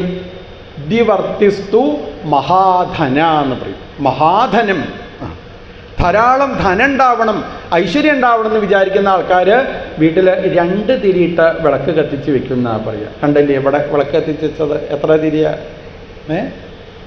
5 തിരിയാ? 8 തിരിയാ? അല്ല, എത്ര തിരിയാ? 2 തിരി. എന്തുകൊണ്ടാണ് 2 തിരിയിട്ട കമ്മിറ്റിക്കാർ വിളക്ക് വെച്ചത്? വരണം കിട്ട് അത് തന്നെ അല്ലേ.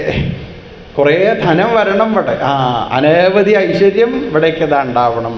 അതുകൊണ്ടാണ് 2 തിരിയിട്ട് വിളക്ക് കത്തിച്ചത്. അല്ലാതെ അവർക്ക് അറിവില്ലായിട്ടല്ല, അറിവ് നന്നായിട്ടുള്ളതുകൊണ്ടാണ് 2 തിരിയിട്ട് വിളക്ക് ഇതാ കത്തിച്ച് വെച്ചത് അല്ലേ.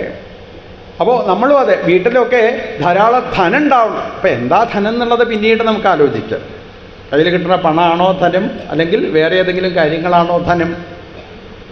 അപ്പോൾ ധനം ഉണ്ടാവണം എന്നുണ്ടെങ്കിൽ 2 തിരിയിട്ട് വിളക്ക് ഇതാ കത്തിച്ച് വെക്കുക. പിന്നെ 5 തിരിയിട്ട് വിളക്ക് കത്തിച്ച് വെച്ചാലോ? 5 തിരിയിട്ട് വിളക്ക് കത്തിച്ചാൽ ആ വിളക്കിന് എന്താ പേര് പറയുക?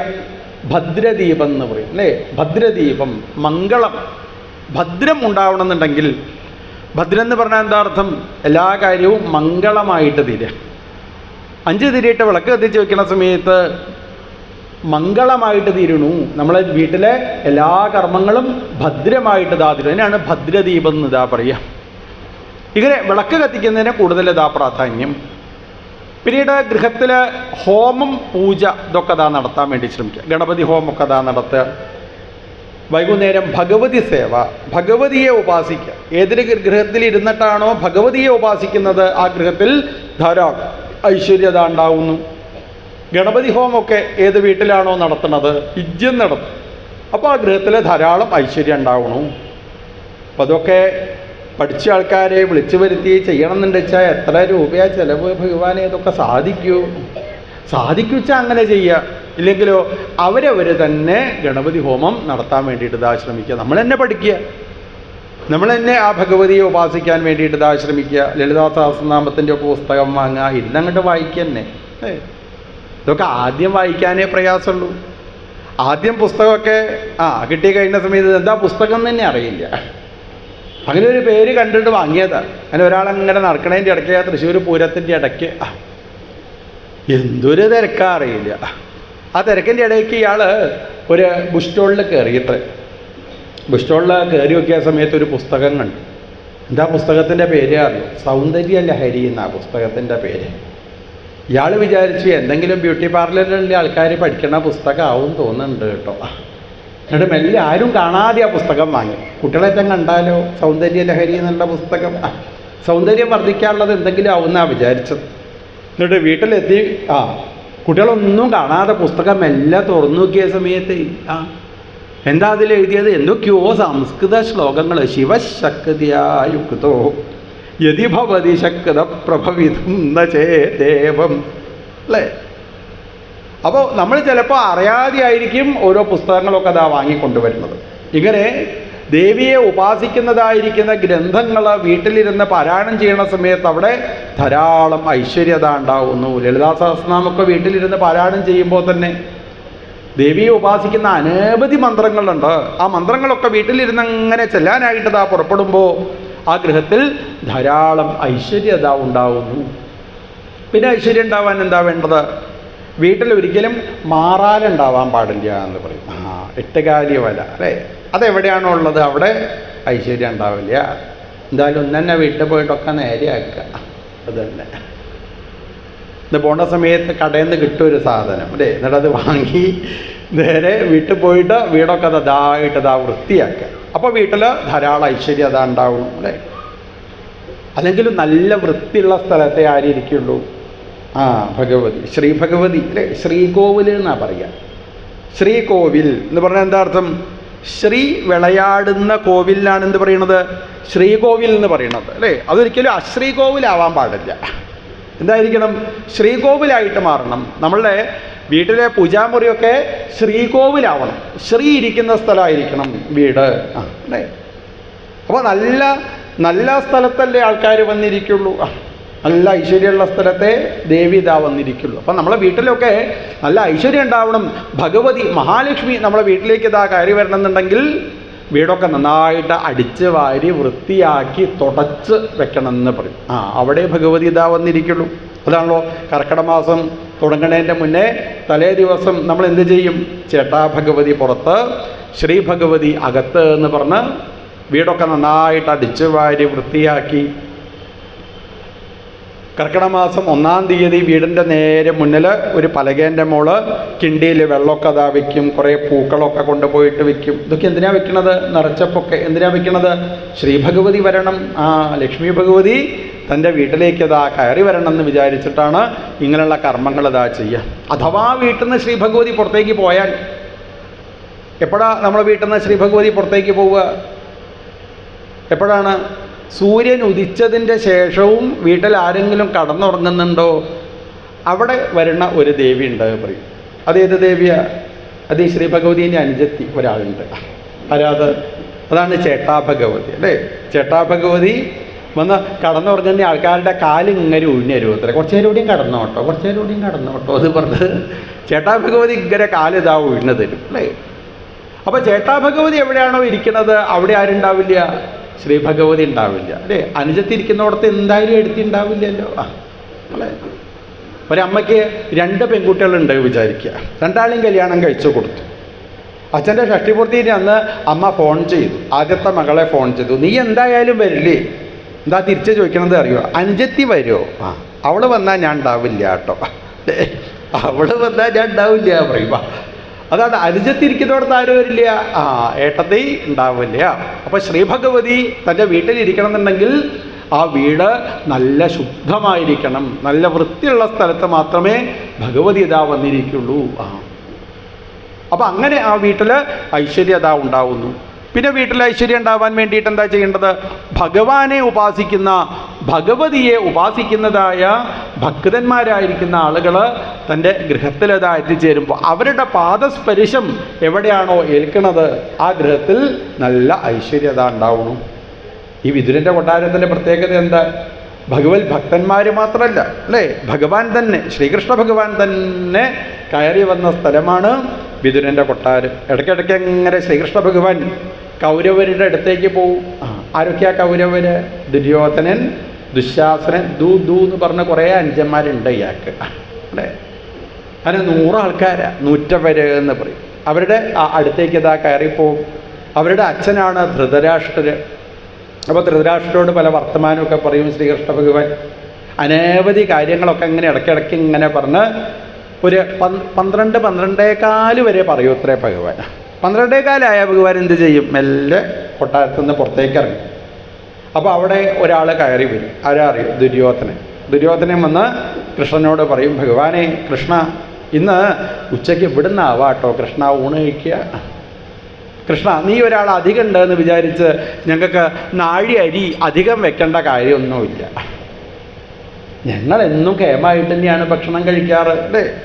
ചേലാർന്ന വട്ടങ്ങൾ അനേകമുണ്ട്, വല്യപ്പടം, പഞ്ചസാര പായസം, പാലടപ്രഥമൻ, 8 കൂട്ടം ഭക്ഷണം, ഇതൊക്കെ എന്നുള്ളതാണ്.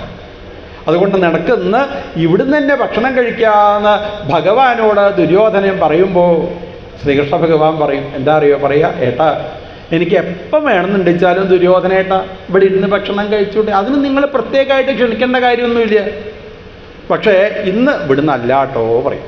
ഒരൊറ്റ ദിവസം പോലും ദുര്യോധനൻ കൊടുക്കുന്ന ഭക്ഷണം കഴിക്കാതെ ശ്രീകൃഷ്ണ ഭഗവാൻ എന്ത് ചെയ്യും? ആ കൊട്ടാരത്തിൽ നിന്ന് മെല്ലെ പുറത്തേക്ക് ഇറങ്ങി.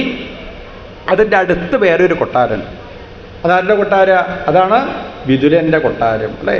ഭക്തനായിരിക്കുന്ന ശ്രീകൃഷ്ണ ഭഗവാന്റെ ഭക്തനായിരിക്കുന്ന വിതുരൻ്റെ കൊട്ടാരത്തിലേക്ക് വിതുരൻ വിളിക്കാതെ ഭഗവാൻ അങ്ങോട്ട് കയറി വരും അത്രേ. വിതുരൻ വിളിക്കാതെ തന്നെ വിതുരൻ്റെ കൊട്ടാരത്തിലേക്ക് ഇതാ ശ്രീകൃഷ്ണ ഭഗവാൻ അങ്ങോട്ട് കയറി വന്ന്, ഭഗവാൻ ആ കൊട്ടാരത്തിൽ കയറി വന്നാൽ തൻ്റെ ഒരു വീട് പോലെയാണ് ഭഗവാൻ കാണുക. വിതുരനോട് പറയും, വിതുര കാലുവേദനയായിട്ട് വയ്യാട്ടോ, അങ്ങയുടെ കൈ കൊണ്ടൊന്ന് ഒഴിഞ്ഞു തരൂ വിതുര, എനിക്ക് കുറച്ചു നേരം കടക്കണം എന്ന് ആഗ്രഹം ഉണ്ടാകുമെന്ന് പറഞ്ഞ് ശ്രീകൃഷ്ണ ഭഗവാൻ ഇപ്പോൾ വിതുരൻ്റെ മടിയിലേക്ക് തലയും വെച്ച് ഇങ്ങനെ കടക്കൂത്രേ. കൃഷ്ണനെ കടക്കണം എന്നുണ്ടായിട്ട്, ഭഗവാന് കാലുവേദന ഉണ്ടായിട്ട് അതൊന്നുമല്ല അല്ലേ. പിന്നെ എന്തിനാ അതൊക്കെ ചെയ്യണത്? ഈ വിതുരന് സന്തോഷമാവാൻ വേണ്ടി വിതുരൻ്റെ മടിയിൽ അങ്ങനെ തലയും വെച്ച് കിടക്കുന്ന ആ ശ്രീകൃഷ്ണ ഭഗവാൻ. ആരായി ഭഗവാൻ? സഹസ്രശീർഷ്ണശ്ചരണോപധാന. സഹസ്രശീർഷ്ണൻ. ആരാ സഹസ്രശീർഷ്ണൻ എന്ന് പറയുക? സഹസ്രം എന്ന് പറഞ്ഞാൽ എത്രയാ? 100. എത്രയാണ്? 1000 അല്ലേ. 1000 ശിരസ്സായിരിക്കാനുള്ളത്. ആർക്കാ 1000 ശിരസ്സുള്ളത്? അഹങ്കാരികൾക്ക് ഉണ്ടാവും, അതല്ല. ആർക്കാ 1000 ശിരസ്സുള്ളത്? അനന്തൻ അല്ലേ. അനന്തൻ്റെ പുറത്താരാ കിടക്കുന്നത്? സാക്ഷാൽ മഹാവിഷ്ണു അല്ലേ. അങ്ങനെ അനന്തൻ്റെ പുറത്ത് കിടക്കുന്നതായ സാക്ഷാൽ ശ്രീകൃഷ്ണ ഭഗവാൻ ഇപ്പോൾ എവിടെ കിടക്കണു? ഈ വിതുരൻ്റെ മടിയിലേക്ക് തലയും വെച്ച്. എന്തിനു വേണ്ടിയിട്ടാണ്? വിതുരന് സന്തോഷാവട്ടെ, വിതുരന് സന്തോഷാവട്ടെ എന്ന് വിചാരിച്ച് വിതുരൻ്റെ മടിയിലേക്ക് ഇതാ തലയും വെച്ച് കിടക്കുന്നതായ സാക്ഷാൽ ശ്രീകൃഷ്ണ ഭഗവാൻ. സഹസ്രശീർഷ്ണശ്ചരണോപധാന. ഇങ്ങനെ വിളിക്കാതെ തൻ്റെ കൊട്ടാരത്തിലേക്ക് ഇതാ വിതുരൻ്റെ കൊട്ടാരത്തിലേക്ക് ശ്രീകൃഷ്ണ ഭഗവാൻ ഇതാ കയറി വരാറുണ്ട്. ഒരു ദിവസം ഭഗവാൻ വിതുരൻ്റെ കൊട്ടാരത്തിലേക്ക് കയറി വന്നപ്പോൾ അവിടെ വിതുരൻ ഉണ്ടായിരുന്നില്ല. വിതുരൻ്റെ ഭാര്യ മാത്രമേ ഉണ്ടായിരുന്നു. വിതുരൻ്റെ ഭാര്യയ്ക്ക് ഭഗവാൻ അങ്ങോട്ട് കണ്ട സമയത്ത് എന്തൊരു പരിഭ്രമം അറിയില്ല. പരിഭ്രമം ഉണ്ടാവില്ലേ? നമുക്ക് വെച്ചാൽ പരിഭ്രമം ഉണ്ടാവില്ലേ അല്ലേ.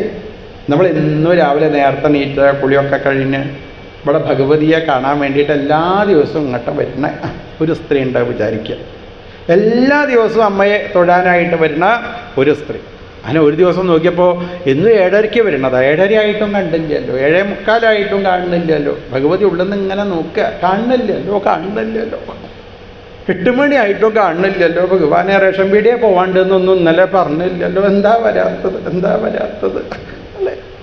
ദേവി ഉള്ളെന്ന് ഇങ്ങനെ ആലോചിക്കുക അത്രേ. അങ്ങനെ 9 മണിയായി, 9:30 10 മണിയായിട്ടും ആ സ്ത്രീയെ കണ്ടല്ലോ. അയ്യോ, ഒപ്പം മേശാന്തി ഇതാ വാതിലടക്കിയല്ലോ. ഇപ്പം മേശാന്തി വാതിലടക്കണേൻ്റെ മുന്നേ ദേവി എന്ത് ചെയ്തു? മെല്ലെ പുറത്തേക്ക് ചാടി ഇത്രേ.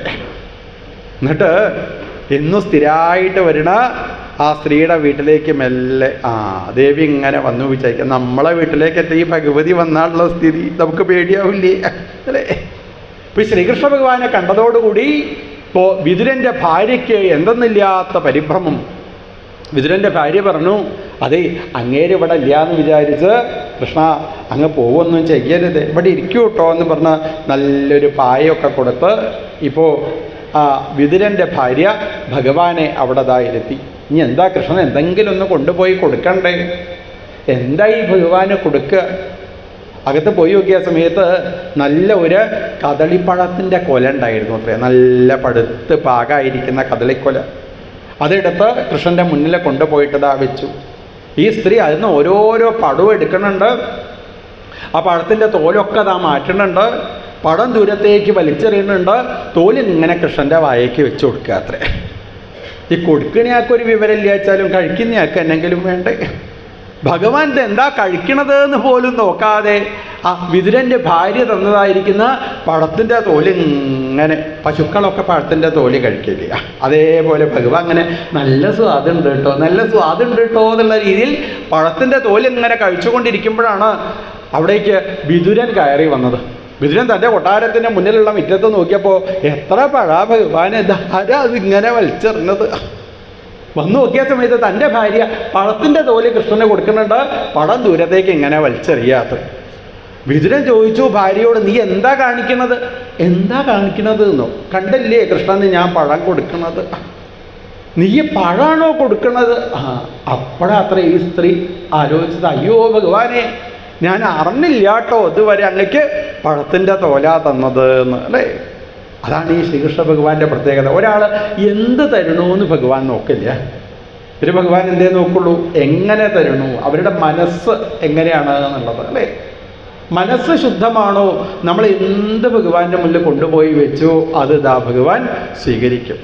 ഗോപസ്ത്രീകളൊക്കെ രാവിലെ നേരത്തെ എഴുന്നേറ്റ് തൈരൊക്കെ കടഞ്ഞ് വെണ്ണയൊക്കെ ഉണ്ടാക്കി, ആ വെണ്ണ അവർ നല്ല ഇരുടുള്ളതായിരിക്കുന്ന മുറിയിൽ, ഒരു പ്രകാശമില്ലാത്ത ഇരുടുള്ള മുറിയിൽ അവരങ്ങനെ ഉറിയിൽ മുകളിൽ കെട്ടിവെക്കൂ അത്രേ. എന്തിനാ ഈ മുകളിൽ കെട്ടിവെക്കണത്? കൃഷ്ണൻ എടുക്കാതിരിക്കാൻ വേണ്ടിയിട്ടല്ല. പിന്നെ ഇത്രയും മുകളിൽ ഉറിയിൽ വെണ്ണ വെച്ച് കഴിഞ്ഞാൽ ഈ ഇരട്ടുള്ള മുറിയിൽ വന്ന് കൃഷ്ണൻ എങ്ങനെയാണ് വെണ്ണ എടുക്കുക? അത് കാണണം. അത് കാണാൻ വേണ്ടിയിട്ടാണ് ഇവരിതാ വെണ്ണ ഉണ്ടാക്കി വെക്കുന്നത്. ഗോപസ്ത്രീകളുടെ സ്നേഹത്തോടു കൂടിയിട്ട് എവിടെ വെണ്ണ വെച്ചുവോ അവിടെ പോയി ഭഗവാൻ അത് സ്വീകരിക്കും അല്ലേ. അതാണ് ഭഗവാന്റെ പ്രത്യേകത. നമ്മൾ എന്തെങ്കിലും ഒന്ന് കൃഷ്ണന് കൊടുക്കണമെന്ന് നമ്മൾ മനസ്സറിഞ്ഞ് നമ്മളിതാ പ്രാർത്ഥിച്ചു, ഉറപ്പാ ഭഗവാൻ നമ്മളടുത്ത് വന്ന് അത് സ്വീകരിക്കും.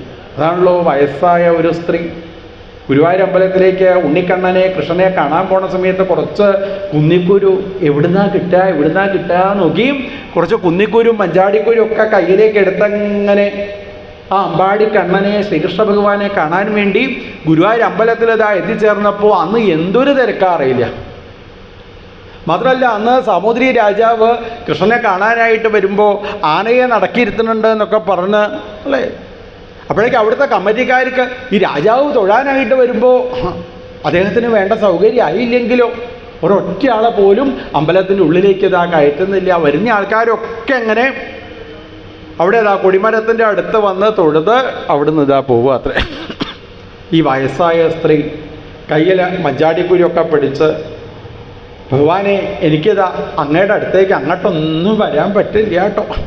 ആ കൊടിമരത്തിൻ്റെ അടുത്തങ്ങനെ മഞ്ചാടിക്കുരും കയ്യിൽ പിടിച്ച് കുന്നിക്കുരും കയ്യിൽ പിടിച്ച് അങ്ങനെ നിൽക്കണ ആ സ്ത്രീയുടെ അടുത്ത് ഏതോ ഒരു സ്ത്രീ വന്ന് കൈ അങ്ങോട്ട് തട്ടി ഇത്രേ. അതോടുകൂടി കയ്യിലുള്ള മഞ്ചാടിക്കുരൊക്കെ താഴത്തേക്ക് വീണുപോയി. ഇത്രയും ആൾക്കാരുടെ ഇടയിൽ നിന്ന് എങ്ങനെയാ ഓരോ മഞ്ചാടിക്കുരും ഈ വയസ്സായ സ്ത്രീ എടുക്കുക അല്ലേ. അങ്ങനെ ഓരോരോ മഞ്ചാടിക്കുരും എങ്ങനെയെങ്കിലും എടുക്കാനായിട്ട് പുറപ്പെട്ടപ്പോൾ 2-2.5 വയസ്സ് പ്രായത്തിൽ ഒരു ചെറിയ ഉണ്ണി, ഒരു ആൺകുട്ടി, കാലിൻ്റെ മുകളിൽ സ്വർണത്തിൻ്റെ പാദസരമൊക്കെ അണിഞ്ഞ്, അരയിൽ ചെറിയ സ്വർണ്ണാഭരണമൊക്കെ അണിഞ്ഞ്, പട്ടുകോടൊക്കെ എടുത്ത്, കൈകളിൽ ചെറിയ സ്വർണ്ണാഭരണമൊക്കെ അണിഞ്ഞ്, കാതിൽ ചെറിയ സ്വർണ്ണാഭരണം അണിഞ്ഞ്, കണ്ണ് നന്നായിട്ട് എഴുതി, ഗോപിക്കുറിയൊക്കെ ചാർത്തി, തലമുടിയൊക്കെ മുകളിലേക്ക് വെച്ച് കെട്ടി, മയിൽപ്പീലി അണിഞ്ഞ ഒരു ഉണ്ണി വന്ന് ഈ വയസ്സായ അമ്മയുടെ കൈ പിടിച്ച് അമ്മയുടെ മുഖത്തേക്ക് നോക്കിയിട്ട് ചോദിച്ചു, അമ്മേ മഞ്ചാടിക്കുരു എടുക്കാൻ ഞാൻ സഹായിക്കണോ അമ്മേ അല്ലേ. ആ അമ്മയ്ക്ക് മനസ്സിലായി അല്ലേ. കൃഷ്ണൻ എന്തെങ്കിലും ഒന്ന് നമ്മൾ കൊടുക്കണമെന്ന് വിചാരിക്കുന്നുണ്ടോ? ഉറപ്പ് ഭഗവാൻ നമ്മുടെ അടുത്തേക്ക് ഇങ്ങോട്ട് വന്ന് അത് സ്വീകരിക്കും. അത് കൊടുക്കാൻ വേണ്ടി ശ്രീകോവിലിൻ്റെ അടുത്തേക്ക് പോകേണ്ട കാര്യമൊന്നുമില്ല.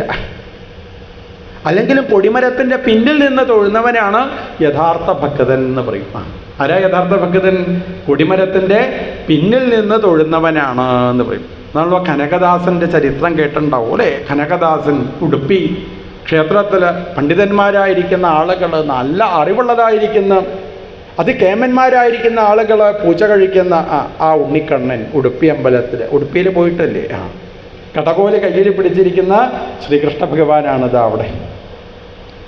അങ്ങനെ കയ്യിൽ പണമൊന്നുമില്ലാത്ത, ഒരറിവുമില്ലാത്ത ഒരാൾ അമ്പലത്തിൻ്റെ ഉള്ളിലേക്ക് കൃഷ്ണനെ കാണാൻ തൊഴാനായിട്ട് പുറപ്പെട്ടപ്പോൾ അവിടെയുള്ള പണ്ഡിതന്മാരായിരിക്കുന്ന ആൾക്കാർ പറഞ്ഞു, നിന്നെപ്പോലുള്ള ആൾക്കാർ ഇവിടേക്ക് വലിയ പതിവില്ല, അവിടെ നിന്നോ പറഞ്ഞു അത്രേ.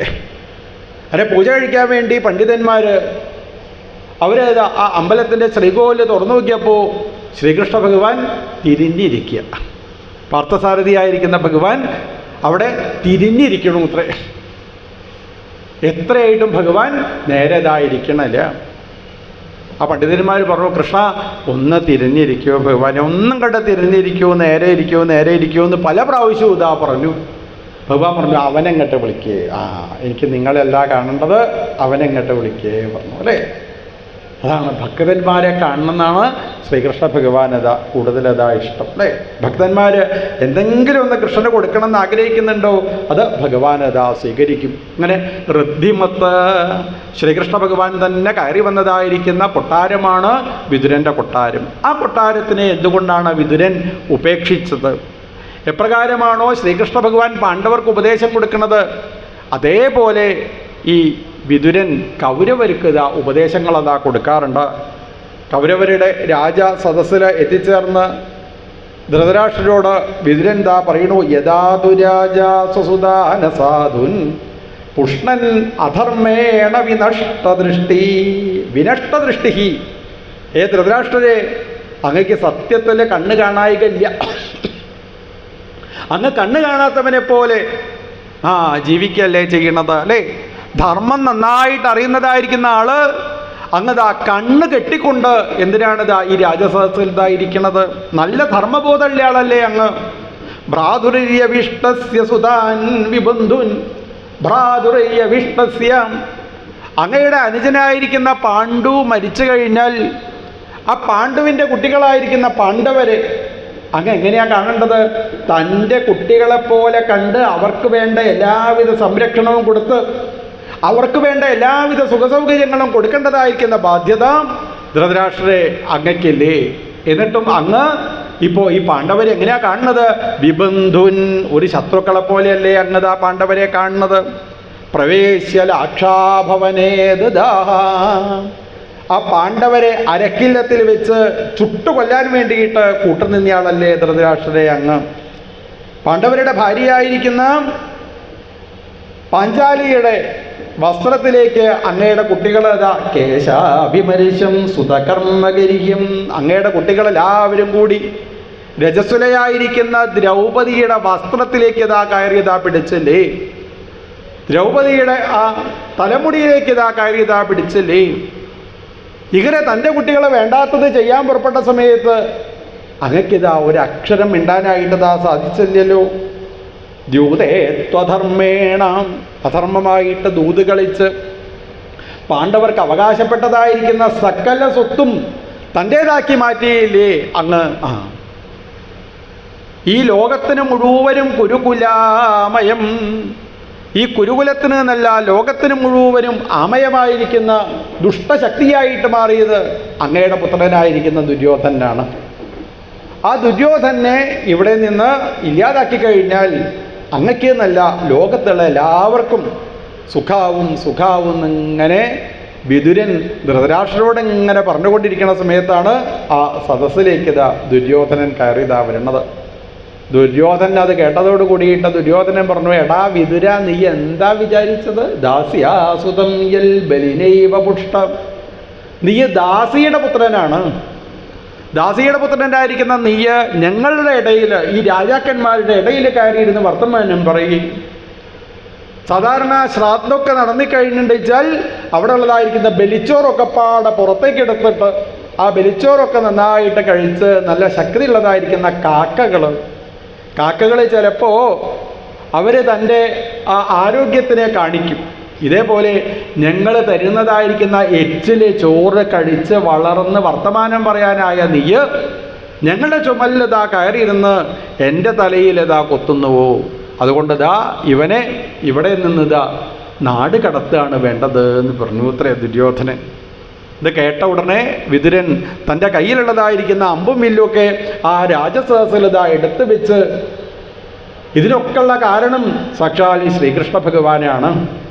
ഭഗവാൻ എന്താണോ തീരുമാനിക്കുന്നത് അത് മാത്രമേ ഇതാ നടക്കുള്ളൂ എന്ന് നന്നായിട്ടറിയുന്ന വിതുരൻ അമ്പും വില്ലുമൊക്കെ ആ രാജസദസ്സിലിതാ എടുത്തു വെച്ച് ഭഗവാന്റെ മായയെ വീണതാ നമസ്കരിച്ചുകൊണ്ട് അവിടുന്ന് പുറത്തേക്കിതാ ഇറങ്ങി. ഗാംഭര്യടൻ മേദ്യവിവിക്ത തൃപ്തി.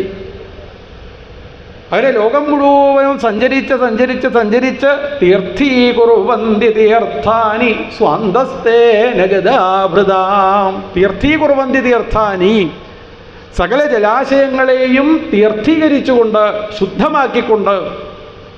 എപ്പോഴാ ഒരു ജലാശയം ശുദ്ധമായിട്ട് തീരുക അല്ലേ? അമ്പലത്തിൻ്റെ മുന്നിലുള്ളതായിരിക്കുന്ന വെള്ളത്തിന് കുളം എന്നല്ല പറയുക, എന്താ പറയുക? തീർത്ഥം എന്നാണ് അതാ പറയുക. എപ്പോഴാ അത് തീർത്ഥമായിട്ട് മാറുന്നത്? ആ ജലാശയത്തിൽ അല്ലേ ഭഗവതി വന്നതാ കുളിക്കണം. എല്ലാ ദിവസവും രാവിലെ നേരത്തെ എഴുന്നേറ്റ് ഭഗവതി കുളിക്കുന്നതായിരിക്കുന്ന സ്ഥലമാണ് ആ ജലാശയം. അതുകൊണ്ടാണ് ആ ജലാശയം തീർത്ഥമായിട്ട് ഇതാ തിരുന്നത്. ഭഗവാനെ ഉപാസിക്കുന്ന അനവധി ഭക്തന്മാരായിരിക്കുന്ന ആളുകൾ ആ ജലാശയത്തിനെ സ്പർശിക്കുമ്പോൾ ആ ജലാശയത്തിൽ കുളിക്കുന്ന സമയത്താണ് ജലാശയം തീർത്ഥമായിട്ട് ഇതാ മാറുന്നത്. തീർത്ഥീകുറുവന്തി തീർത്ഥാനി. സകല ആളുകളെയും ശുദ്ധീകരിച്ചുകൊണ്ട് ലോകം മുഴുവനും സഞ്ചരിക്കുന്നതായ വിതുരൻ അവസാനം നടന്ന് വൃന്ദാവനത്തിൽ ഇതാ എത്തിച്ചേർന്നു. വൃന്ദാവനം എന്ന് പറഞ്ഞാലോ ശ്രീകൃഷ്ണ ഭഗവാൻ തൻ്റെ ബാലലീലകൾ നടത്തിയതായ പശുക്കളോടും പശുക്കുട്ടികളോടും കൂടിയിട്ട് കളിച്ച് നടന്നതായിരിക്കുന്ന വൃന്ദാവനം. ആ വൃന്ദാവനത്തിൽ കാളിന്തി നദിയുടെ തീരത്ത് എത്തിച്ചേർന്ന വിതുരന് കാളിന്തി നദിയിൽ ഒരാളെ കാണാനായിട്ട് ഇതാ സാധിച്ചു. ഒന്ന് നന്നായിട്ട് ശ്രദ്ധിച്ചു അത്രേ. ആരാത്? തത്രോദ്ധവം ഭാഗവതം ദദർശ. ശ്രീകൃഷ്ണ ഭഗവാന്റെ പ്രധാനമന്ത്രിയായ പരമഭക്തനായ പരമജ്ഞാനിയായിരിക്കുന്ന ആ ഉദ്ധവനെ വിതുരനിതാ കാണാനായിട്ട് ഇതാ സാധിച്ചു. വിതുരൻ ഉദ്ധവനോട് പറഞ്ഞു, ഉദ്ധവ, ശ്രീകൃഷ്ണ ഭഗവാന്റെ അടുത്തുനിന്ന് അവസാന കാലത്ത് അനവധി ഉപദേശങ്ങൾ അങ്ങക്കേതാ സ്വീകരിക്കാനായിട്ട് സാധിച്ചല്ലേ? എപ്പോഴെങ്കിലും ആ കൃഷ്ണൻ എന്നെ പറ്റിയിട്ടൊന്ന് ചിന്തിച്ചിട്ടുണ്ടോ? എന്നെ പറ്റിയിട്ട് എന്തെങ്കിലും അങ്ങയോടിതാ ആ ഭഗവാനതാ പറഞ്ഞിട്ടുണ്ടോ? എന്തൊക്കെ കാര്യങ്ങളാ ആ കൃഷ്ണൻ ഈ ലോകത്ത് വെച്ചതാ ചെയ്തത്? എന്നോടൊന്ന് പറഞ്ഞു തരണേ എന്ന് പറഞ്ഞപ്പോൾ അല്ലേ, രണ്ട് ഭഗവത് ഭക്തന്മാർ ഒന്നിച്ച് കണ്ടു കഴിഞ്ഞാൽ അവർക്ക് ആകപ്പാടെ കൃഷ്ണകഥകളെ പറയാനുണ്ടാവുള്ളൂ അല്ലേ, ഭഗവത് കാര്യങ്ങളെ പറയാനുണ്ടാവുള്ളൂ. നമ്മളെപ്പോലുള്ള രണ്ടാൾക്കാർ കണ്ടു കഴിഞ്ഞാൽ എന്താ പറയുക? എല്ലാവർക്കും അറിയാം. വീട്ടുകാര്യങ്ങളും ഇന്നലത്തെ സീരിയലിൻ്റെ കാര്യം ഇതൊക്കെയാണ് പറയാനുണ്ടാവുക. എന്നാൽ രണ്ട് ഭക്തന്മാർ കണ്ടു കഴിഞ്ഞാലോ അവർക്ക് എന്തേ പറയാനുണ്ടാവുള്ളൂ? ഭഗവത് കാര്യങ്ങളെ പറയാനുണ്ടാവും. അല്ലെങ്കിൽ എപ്പോഴും ഈശ്വര കാര്യങ്ങൾ മാത്രം പറഞ്ഞുകൊണ്ടിരിക്കുന്ന ആൾക്കാരെയാണ് എന്ത് പറയുക? ഭഗവത് ഭക്തന്മാർ എന്ന് പറയുക. ഭഗവത് കാര്യങ്ങൾ മാത്രമേ അവർക്ക് ഇതാ പറയാനുള്ളൂ. അങ്ങനെ ഉദ്ധവനും വിതുരനും കൂടി ഭഗവാന്റെ ഓരോരോ ലീലകളെ വർണ്ണിക്കാനായിട്ട് ഇതാ പുറപ്പെട്ടു. കലുത്തുറുങ്കിനകത്തമ്മ കണി കണ്ട ദിനം മുതൽ, സാക്ഷാൽ ശ്രീകൃഷ്ണ ഭഗവാൻ അവതരിച്ചത് മുതൽ ഈ ലോകത്ത് വെച്ച് ചെയ്തതായിരിക്കുന്ന ഓരോരോ ലീലകളെയും അഹോബകീയം സ്തനകാളകൂടം. അഹോബകി, ആ പൂതനയ്ക്ക് ഭഗവാൻ ഇതാ മോക്ഷത്തിനെ പ്രദാനം ചെയ്തില്ലേ? അഖാസുരന് ഭഗവാൻ മോക്ഷത്തിനെ പ്രദാനം ചെയ്തില്ലേ? ബ്രഹ്മാവിന് ഭഗവാൻ പരമമായിരിക്കുന്ന ആനന്ദത്തിനെ പ്രദാനം ചെയ്തില്ലേ? വരുണന് വേണ്ടതായിരിക്കുന്ന ഉപദേശങ്ങളൊക്കെ ശ്രീകൃഷ്ണ ഭഗവാൻ ഇതാ ചെയ്തില്ലേ? കാളിന്തി നദിയുടെ തീരത്തെത്തിച്ചേർന്ന് കദംബവൃക്ഷത്തിൻ്റെ മുകളിലേക്ക് ഇതാ കയറിപ്പോയി കാളിന്തി നദിയിലേക്ക് എടുത്തു ചാടി കാളിയൻ്റെ അഹങ്കാരമായിരിക്കുന്ന ഭണങ്ങളുടെ മുകളിലങ്ങനെ നിന്ന് ശ്രീകൃഷ്ണ ഭഗവാൻ അതിമനോഹരമായിട്ട് ഇതാ നൃത്തം ചെയ്തതായിരിക്കുന്ന കഥകൾ. ഇങ്ങനെ ഭഗവാൻ ഈ ലോകത്ത് വെച്ച് ചെയ്തതായിരിക്കുന്ന കഥകളെ മുഴുവനും ചുരുക്കി വർണ്ണിച്ച് അവസാനം ഉദ്ധവൻ വിതുരനോട് പറഞ്ഞു, വിതുര, ഭഗവാൻ എന്നോടൊരു കാര്യം പറഞ്ഞിട്ടുണ്ട്. ഭഗവാന്റെ ഈ പാതുകകൾ എനിക്ക് ഭഗവാൻ അവസാനമായി സമ്മാനമായിട്ട് തന്നതാണ്. ഈ പാതുകകളുമായി നേരെ ബദരികാശ്രമത്തിൽ ഹിമാലയത്തിലേക്ക് എത്തിച്ചേരാനാണ് ഭഗവാൻ എന്നോട് നിർദ്ദേശിച്ചത്. അങ്ങക്ക് വേണ്ട ഉപദേശങ്ങളൊക്കെ തരാൻ വേണ്ടി മൈത്രേയ മഹർഷിയെ ഹരിദ്വാറിൽ ഭഗവാൻ ഏർപ്പാടാക്കിയിട്ടുണ്ട്. ആ വിതുരന് സന്തോഷമായി ഇത്രേ അല്ലേ. അവസാന കാലത്ത് ശ്രീകൃഷ്ണ ഭഗവാൻ തനിക്ക് വേണ്ട കാര്യങ്ങൾ ചെയ്തു തരാൻ ഒരാളെ ഏൽപ്പിച്ചു എന്ന് പറയുമ്പോൾ അല്ലേ എത്ര സന്തോഷമായി ഉണ്ടാവും ആ വിതുരന് അല്ലേ. തൻ്റെ കാര്യങ്ങളൊന്നും ഭഗവാൻ മറന്നില്ലല്ലോ. നമ്മളാ വിചാരിക്കുക കൃഷ്ണൻ നമ്മളെ മറക്കണു, ഈ ഭഗവതി നമ്മളേതാ മറക്കണു എന്ന് നമ്മൾ വെറുതെ വിചാരിക്കുക. നമ്മൾ ഓരോ ദിവസവും രാവിലെ നേരത്തെ എഴുന്നേറ്റ് കുളിച്ച് എന്നും ഈ അമ്പലത്തിലേക്ക് തൊഴാൻ വരണം എന്ന് വിചാരിക്കുന്നുണ്ട് വെച്ചാൽ, അങ്ങനെ ഒരു മനസ്സോട് കൂടിയിട്ടതാ ഇവിടെ എത്തിച്ചേരുന്നുണ്ട് വെച്ചാൽ, എല്ലാ ദിവസവും നമ്മൾ അങ്ങനെ ഒരു മനസ്സോട് കൂടിയിട്ടതാ ഈ അമ്പലത്തിൽ തൊഴാനായിട്ട് വരുന്നുണ്ട് വെച്ചാൽ, അതൊന്നും ആരും മറക്കില്ല, ഭഗവതി ഒരിക്കലും മറക്കില്ല എന്ന് പറയും അല്ലേ. ആവശ്യം ഉള്ള സമയത്ത് ആവശ്യമുള്ളപ്പോൾ കാക്കുവാനാകുന്ന ദൈവത്തെ വാഴ്ത്തിയോൻ ഞാനേ ധന്യൻ അല്ലേ. നമുക്ക് എപ്പോഴാണോ ആവശ്യം വരുന്നത് ആ സമയത്ത് നമുക്ക് വേണ്ടതായിരിക്കുന്ന അനുഗ്രഹത്തിനെ ആ ഭഗവതി പ്രദാനം ചെയ്യണം. ആ വിതുരന് മനസ്സിലായി എൻ്റെ പ്രാർത്ഥനകളൊക്കെ ഇപ്പോൾ സഫലമായിട്ട് തീർന്നു. അങ്ങനെ രണ്ടുപേരും കൂടി നേരെ ഹരിദ്വാറിൽ എത്തിച്ചേർന്നു. വിതുരൻ മൈത്രേയ മഹർഷിയുടെ ആശ്രമത്തിൽ എത്തിച്ചേർന്നു. സുഖായ കർമാണി കരോതി ലോക ദതൈ സുഖം വാന്യതുപാരമം വാ വിന്ദേത ഭൂയസ്തദേവ ദുഃഖം യതത്ര യുക്തം ഭഗവാൻ വദേന്ന. സുഖായ കർമാണി കരോതി ലോക. ആളുകളൊക്കെ സുഖം കിട്ടണമെന്ന് വിചാരിച്ചിട്ടാണ് പലതരത്തിലുള്ള കർമ്മങ്ങളൊക്കെ ചെയ്യണത് അല്ലേ. നമ്മളൊക്കെ എന്തിനു വേണ്ടിയിട്ടാണ് കർമ്മം ചെയ്യണത്? സുഖം ഉണ്ടാവണേ അല്ലേ. പഠിക്കണത് എന്തിനു വേണ്ടിയിട്ടാണ്? നന്നായിട്ട് പഠിച്ചു കഴിഞ്ഞാൽ നല്ല ജോലി കിട്ടും കേട്ടോ, നല്ല ജോലി കിട്ടും അല്ലേ. എന്നാൽ ജോലി കിട്ടിയിട്ട് സുഖം ആവണുണ്ടോ ജീവിതത്തിൽ ആലോചിച്ച് നോക്കൂ. ജോലി ഉള്ള ആൾക്കാരോട് ചോദിച്ചാൽ മനസ്സിലാവും സുഖമാണോ. ഇപ്പോൾ എവിടെ സുഖം? ഒരു സുഖവുമില്ല അല്ലേ. രാവിലെ മുതൽ വൈകുന്നേരം വരെ എങ്ങനെ അവിടെ പോയിട്ട് എങ്ങനെ ഒരു മാനേജർ വേണ്ടില്ലായിരുന്നു കേട്ടോ ഭഗവാനെ. ഉപദ്രവം എന്നല്ലാതെ വേറെ ഒന്നുമില്ല അയാളെ കൊണ്ട്. എന്തിനാ അങ്ങനെ ഇങ്ങനെ ഒരു മാനേജർ എടുത്തിരിക്കേണ്ടി വന്നില്ലേ വേണ്ടില്ലായിരുന്നു കേട്ടോ അല്ലേ. കരയാൻ വയ്യല്ലോ വിചാരിച്ച് കരയിടില്ല, അത്രയേ ഉള്ളൂ അല്ലേ. കല്യാണം കഴിഞ്ഞാൽ സുഖം, പിന്നെ ജോലി കിട്ടിയാൽ സുഖം. പിന്നെ ജോലി കിട്ടിയ ആൾക്കാർക്ക് സുഖം ഉണ്ടോ ചോദിച്ചാൽ ചിലപ്പോൾ 30-ാം തീയതി 1-ാം തീയതി 2-ാം തീയതി കുറേശ്ശെ സുഖം ഇങ്ങനെ വരും. അതിനുവേണ്ടി മറ്റുള്ള ദിവസം മുഴുവനും ദുഃഖം തന്നെ അനുഭവിച്ചു കൊണ്ടിരിക്കണം. കല്യാണം കഴിയാത്ത ആൾക്കാർ വിചാരിക്കും കല്യാണം കഴിഞ്ഞാൽ സുഖായിയേ ഭഗവാനെ.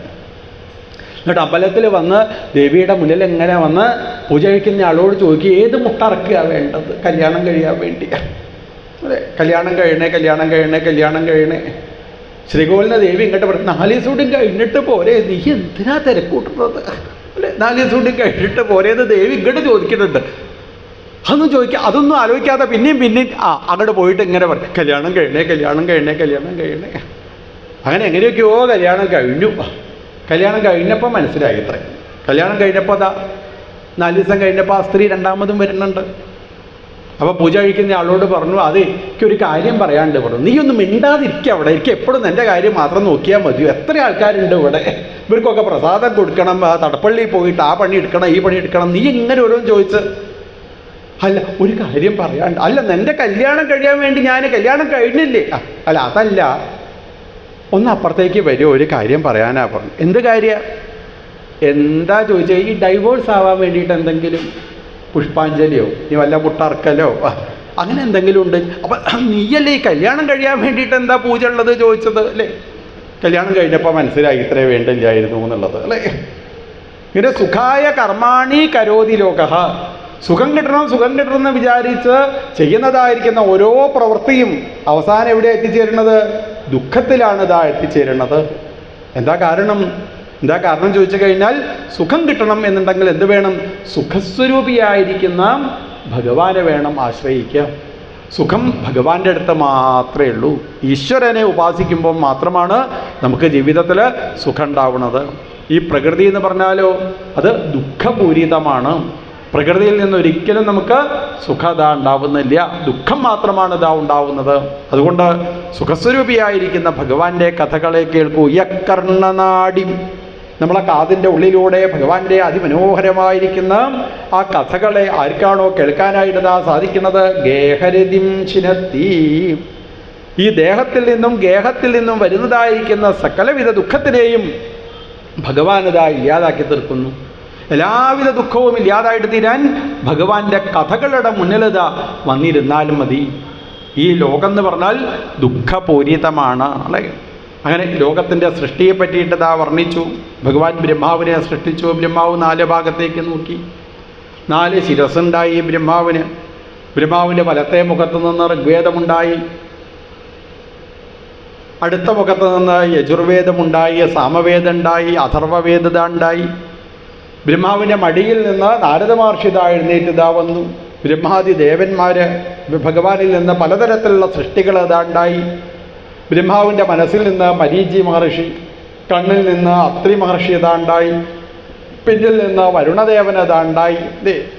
ഇങ്ങനെ അനവധി ദേവതമാരൊക്കെ ഉണ്ടായി. രാത്രിയെ സൃഷ്ടിച്ചു ബ്രഹ്മാവ്. ബ്രഹ്മാവ് നക്ഷത്രങ്ങളെയും ഗ്രഹങ്ങളെയും ഒക്കെ സൃഷ്ടിച്ചു. അതിഗംഭീരമായിരിക്കുന്ന ബ്രഹ്മാവിൻ്റെ സൃഷ്ടിയൊക്കെ വർണ്ണിച്ചു. അങ്ങനെ ബ്രഹ്മാവിൻ്റെ നിഴലിൽ നിന്നാണ് കശ്യപ പ്രജാപതി ആവിർഭവിച്ചത്. ബ്രഹ്മാവിൽ നിന്ന് സന്ധ്യ ഉണ്ടായി. സുന്ദരിയായിരിക്കുന്ന ഒരു പെൺകുട്ടിയുടെ സ്വരൂപത്തിലാണ് സന്ധ്യ ഉണ്ടായത്. ആ പെൺകുട്ടിയെ കണ്ടപ്പോൾ ബ്രഹ്മാവ് പെൺകുട്ടീൻ്റെ പിന്നാലെ ഓടിപ്പോയി ഇത്രേ. അപ്പോൾ ബ്രഹ്മാവിന് ആദ്യം ഒരു 10 കുട്ടികളുണ്ടായിരുന്നു. ആ കുട്ടികളെ മൂക്കത്ത് വിരൽ വെച്ച് എന്താ അച്ഛാ ചെയ്യണത്? അപ്പോൾ ബ്രഹ്മാവ് ചോദിച്ചു, അങ്ങനെ കാണിക്കാൻ പാടില്ല, അത് തന്നെ മിണ്ടാതിരുന്നൂടെ ഒരു ഭാഗത്ത് ചോദിച്ചു. അതിന് ബ്രഹ്മാവ് ആ ശരീരത്തിനെ അവിടെ വെച്ചതാ ഉപേക്ഷിച്ചു. മറ്റൊരു പുതിയതായിരിക്കുന്ന ശരീരത്തിനെ സ്വീകരിച്ചു ബ്രഹ്മാവ്. ബ്രഹ്മാവിൻ്റെ മനസ്സിൽ നിന്ന് സനകാദി മഹർഷീശ്വരന്മാർ, സനകൻ, സനന്ദനൻ, സനാതനൻ, സനൽകുമാരൻ, അങ്ങനെ 4 മഹർഷീശ്വരന്മാരതാ ഉണ്ടായി. ബ്രഹ്മാവിൻ്റെ ദേഷ്യത്തിൽ നിന്ന് രുദ്രഭഗവാനതാ ഉണ്ടായി. ഇങ്ങനെ ബ്രഹ്മാവിൻ്റെ നിഴലിൽ നിന്നാണ് കർദമ പ്രജാപതി ആവിർഭവിച്ചത്. ആ കർദമ പ്രജാപതി ക്രിയായോഗം കൊണ്ട് ഭഗവാനേതാ ഉപാസിച്ചു. ക്രിയായോഗം എന്ന് പറഞ്ഞാൽ പൂജാവിധി എന്നർത്ഥം. എങ്ങനെയൊക്കെ ഭഗവാനെ പൂജ കഴിക്കാൻ സാധിക്കുമോ അങ്ങനെയൊക്കെ പൂജ കഴിക്കുക. അങ്ങനെ അതിഗംഭീരമായിട്ട് പൂജ കഴിച്ച കർദമ പ്രജാപതിയുടെ മുന്നിലേക്ക് സാക്ഷാൽ ഭഗവാൻ ആവിർഭവിക്കുന്ന ഭാഗങ്ങളൊക്കെയാണ് നമുക്കിതാ ഇനി വർണ്ണിക്കാനായിട്ടുള്ളത്. ഒരു 5 മിനിറ്റ് ഇടവേള. അതിനുശേഷം നമുക്ക് പാരായണ ഭാഗം ആരംഭിക്കാം. ഗോവിന്ദനാമസങ്കീർത്തനം ഗോവിന്ദ ഗോവിന്ദ.